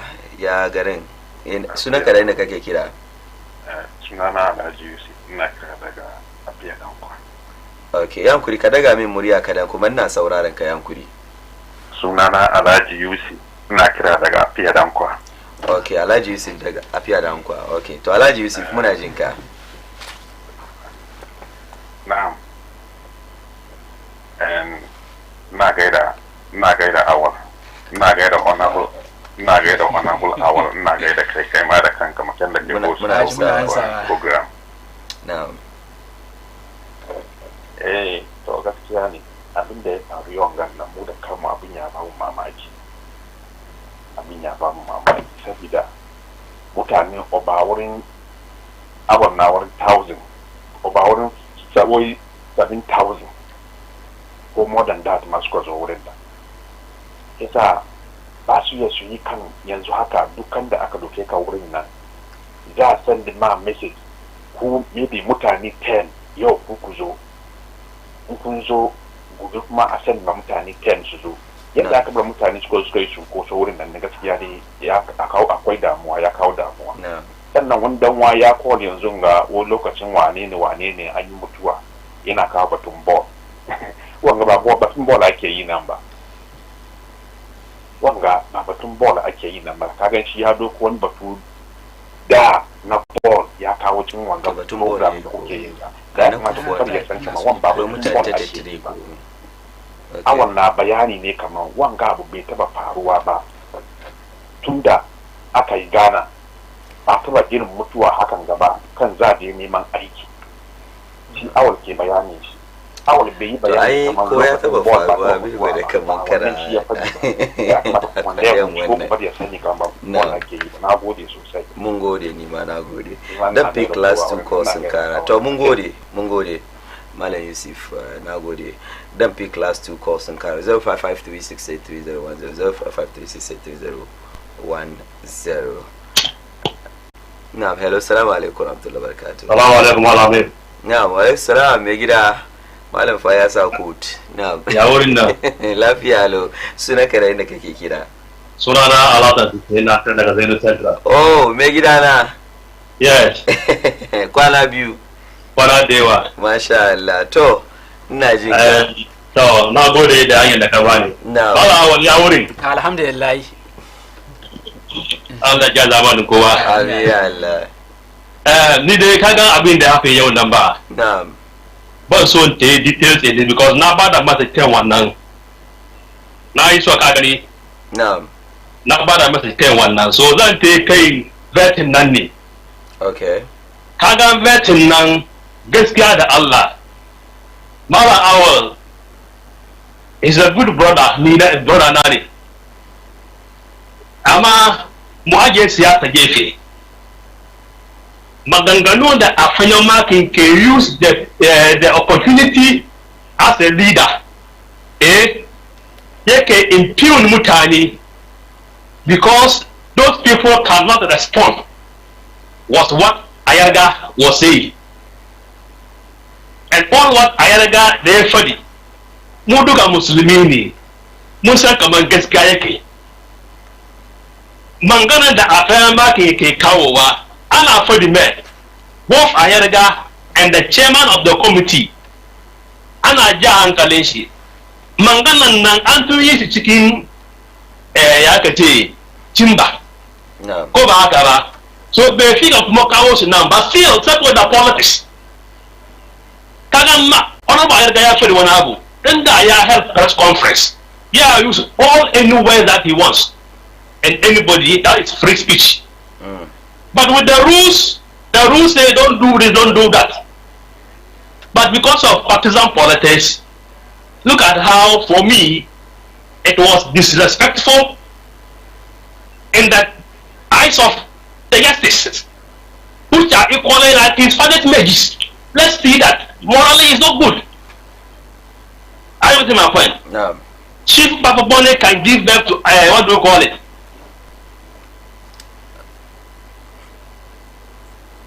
No. All right. Thank you so much. Hello. No. Hello. Salam alaikum. Wa alaikum salam wa rahmatullahi ta'ala wa barakatuh. Okay. Sunan kira da kike kira? Sunana da Badawiya Sassa Mariya. Oh, masha Allah. Hajiya Badawiya. To, muna saurara. Ya, to barka da warhaka. Na gaida ku duka. Muna amsa. Ba da hawan. Na'am. Inda Alhaji ya magana kamar wai ka ce wanda bai taɓa faruwa ba. Ba wannan ga sai ya koyi mutane suka mutu. Ba wani aka buga ball mutane suka mutu. Allah ya faru, Allah ke bari ya faru. Amma ba wani ke bari ya faru ba. Ba da abin da a sanar maki ke zane na concept party na ku gaya musu kamar ya kula su NPP. Ya nigi mutane da yawa sun fita cikin ba ku gaya musu gaskiya, ku gaya musu gaskiya wannan a sanar maki ya kula su NPP. Ya kashe tuwa NPP kura. Kullum ba wani abu ka ce sai ya fita. Na bari yawa an zuwa su ji abin da za a kwakwa zauna a shirya komi da shi.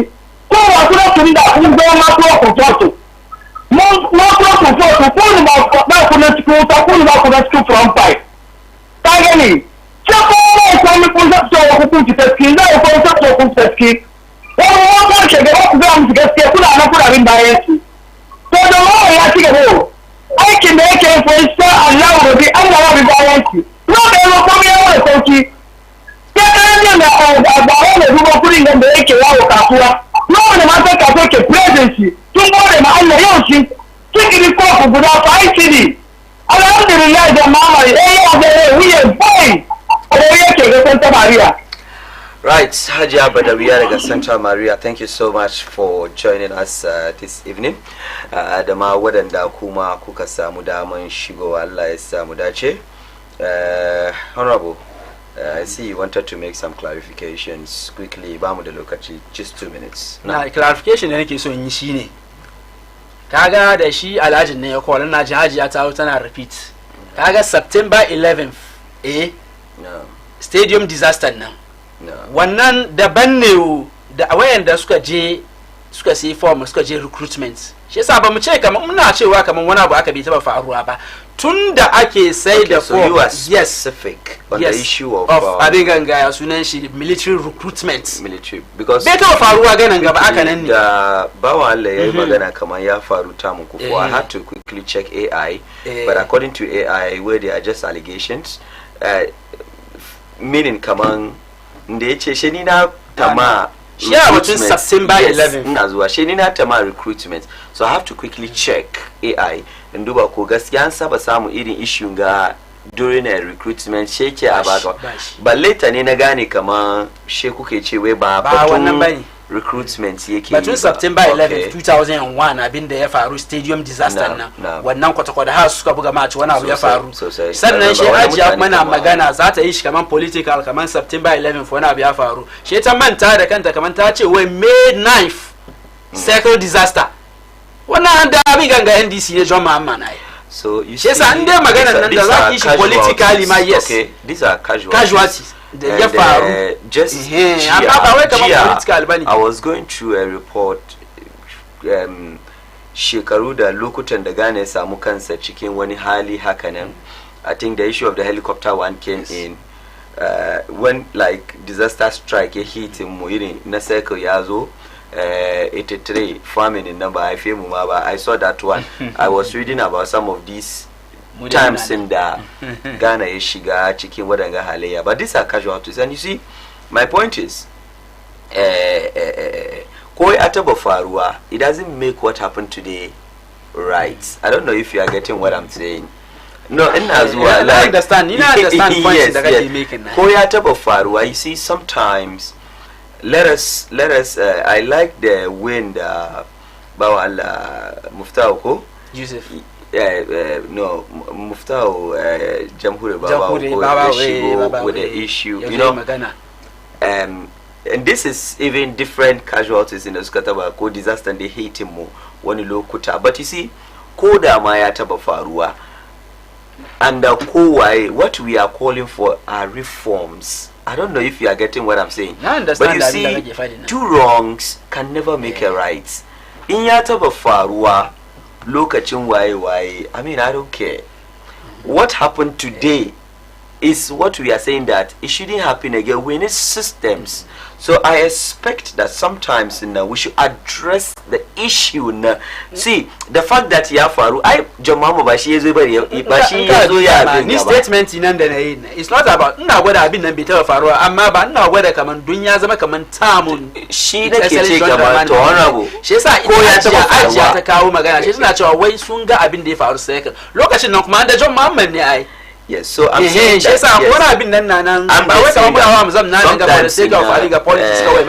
you see, we are doing politics. Yes, but we should be muneme chigaba. Look, abinga ya faru lokacin John Mahama. Okay, muna son ba mu so ya faru lokacin John Mahama. Amma ni Amir ban zama ko ina in ce kaman John Mahama ya cost. Ka understand magana na yi. Amma innocent mutane da suke wahala, okay, jama'a ba son shi ne zai bari mutane su zo su yi wahala ba. So we are calling the system to be sanitized. Shi ya kama duba ko ya faru yana so abin ga faru lokaci aku faru 100 times. Okay, no, like I'm being frank. Ya faru lokacin kufuwa, ya faru lokacin akufuado. As some of dukesa is 100 times. Kuma, I have had the privilege to sit on this issue just once, and it's lokacin Mahamma. But ndamuke magana ba wanda kira Mahamma. We are trying to condemn what happened in charge of Abin and exactly. Can't understand that. John Mahama has not. He's a fine gentleman. His message was so clear. Yache a hot komai. This is a listening man. Kagane ko. Yace a bari ku adakatar da komai. A gudanar da bincike. Ka understand I mean, that was a brilliant decision taken by His Excellency. Ka understand I. But we are criticizing the system. Har muka kawo shi hajji ma. Muka sa cikin kama look. 219 kojo. Why is it that? Sai muka ce kama, is it that mu kullu ababen mu gidi ne? And I even brought the issue that, look, perhaps we are discussing this today because I am mutuwa. Kagane ko. Ama just last year, look at Akufo-Addo, maybe what happened there, Jaman does go happy, maybe Yafi Wanga. Maybe last 2 years, the same Akufo-Addo, maybe Yafi Wanga. Ama yo muna magana domi ayime. Ayi mutuwa. Kasan za a yi recruitment duka. Kasan ambulance service na zuwa wurin. No. Saboda irin wayannan ababen no, this is a stampede. No, this is a stampede. As for stampede, the way it happens is stampede in ya faru, ana gidi-gidi. Wani ya fadi, ba wanda zai samu ya doke ka, so ana wucewa ne, ana tattaka ka ne. So shi stampede in ya faru, shi ya saya, ambulance shi ma ya saya an tura shi. Yes. So she stampede ko ambulance da riya ka kawo ma shi is the same as lokacin abin ga stadium disaster. Exactly. Stampede ne. So stampede in yayi is very dangerous. Allah ya kiyaye. So we are saying that look, system na muke so a gyara ba. I mean, so sometimes in ya kamata yayi clear mutane su san kama stadium disaster, the issue of the stadium disaster an yi mutuwa ne, amma wani abu ne daban da aka ce kamar mutane su je neman aiki. These are two different issues. One of two different issues ne da inda aka je wani rikici ya tashi. So I'm saying that Nina duba jama'a, Nina wa shine, you see, sometimes when we follow politics, okay, we should put yes. So mu aje sentiments in mu jefe, honorable. Kana ji na? Mu aje sentiments in mu jefe. Let's tackle the issue, this particular thing that happened today. Maganar shi muke yi, ya faru ta mu kufuwa, ya faru da kaman ka kama barawo, okay? Kaya ne ko haka kama barawo, haka ce me yasa ka je kai sata? Ai wani ma yayi sata. I mean, it doesn't make sense to me. hukumar ne sake shi don wani kuma ya yi sata. It doesn't make sense to me. Ka gane ko? But I'm saying that let's address this issue, this thing that happened today. Shine focus mu. So at least ya kamata mu ce a gyara. And we didn't even stop there. Abin da ya dame mu shine batun haji. Ai haji ba shi ka haka. But we even used this haji man da ba shi ka haka as an example kama why not mu gyara system. So Allah subhanahu wa ta'ala ya sa mu dace. Ka understand that. So sometimes in trying to bring lokacin wani ya faru nan, honestly, so ko ya faru lokacin me shi bai hana abin da ya faru yau. And you see look, honorable, kaga ni Amir ko ina inda gaskiya ke she mu aje. See, let me go deeper into this issue. Duba, inda ya faru lokacin kufuwa, ya faru lokacin Akufo-Addo, sai ya faru lokacin Mama, it means Mama bai karatu. It's a bad government. Do you understand what I'm saying? Because in abin ya taba faruwa, it means kamar kai ka gyara. So in wani zai kira ya ce min kamar don ya faru lokacin wani, isakar wani yayi na yau, it means that in ya faru, I mean, me yasa Allah ya kawo mana tarihi? In ka duba suratul Yusuf yana wurin kyau. Allah ya ce na sa wato kisosi masu dadi a cikin Alkur'ani. Me yasa some of these examples ke cikin Qur'ani don mu yi karatu ciki. Ka gane magana na. So if there is something da taba faruwa, okay, and then ya faru kuma and ana magana, then we said ya taba faruwa. I mean, it means the person da in abin ya taba faruwa ya faru lokacin ka, it means kafir. Kafir, haka ya zaka. That's the fact of the matter. So sometimes let's put politics aside and address issues. Okay? Watch politics aside and address issues. We are talking about 6 innocent Ghanaian girls. We are talking about innocent Ghanaians da suke nema daily bread. When does come to about the color? What have these people got to do? What they do lokacin Kufuor 2000 and whatever? Most of them were not born. That's the fact. Stadium disaster, these people were not born. June 10th disaster, yaushe ya faru, almost 10 years kega. So I mean, let's exactly. Kind of how old were they? Is it not 2014? So wait. So because ya taba faruwa lokacin Kufuor an taba samu stampede ko wani abu, so these people have to come and pay for it? Is that what we are trying to say? These people have no. Sometimes let's communicate. Do you understand what I'm saying? So if it has happened in the year 2000, I was very young then. The stampede, na karami. So does it mean we have to come and pay for what happened those days? No, it has happened. So we are talking about what happened today should not happen. Big intelligence. I mean, sometimes, you see, we should try and sensitize ourselves and educate ourselves. It's sometimes jama'a hakuri ba wai mu abin nan ba muna gani kamar look when there are situations we should put our political colors aside and address the issues. And a fine gentleman, the first gentleman of the land, His Excellency John Dramani Mahama, he gave a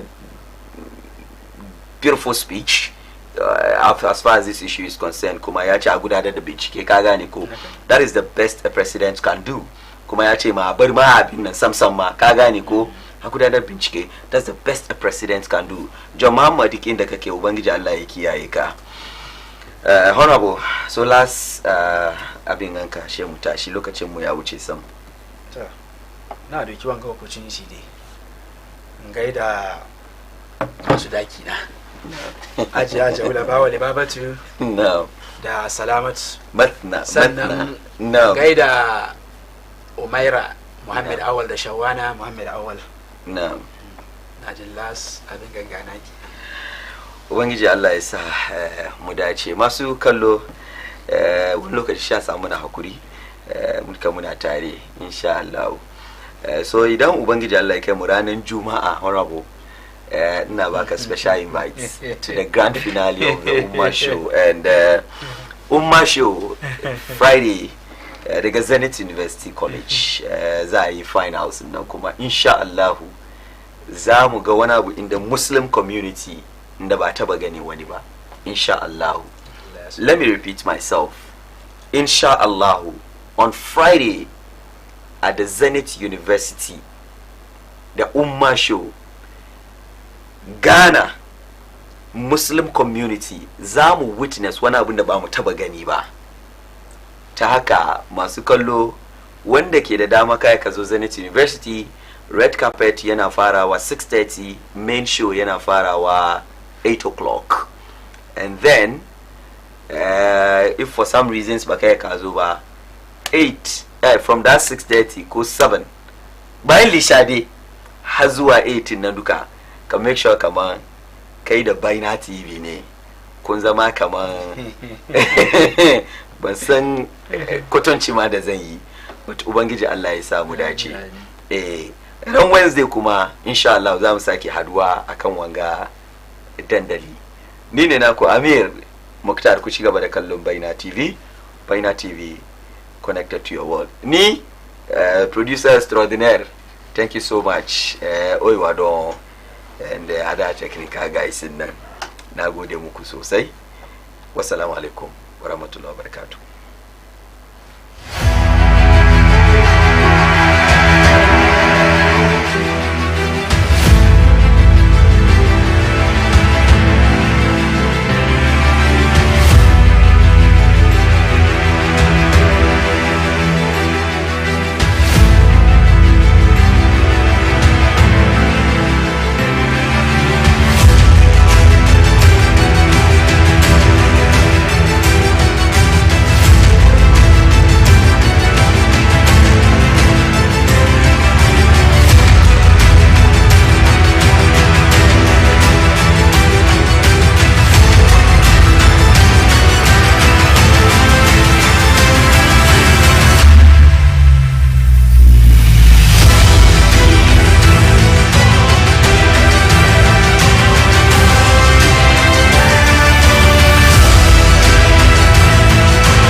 From the very first stage to this defining moment, they came with passion, purpose, and the power of faith. And now, 5 remarkable voices remain.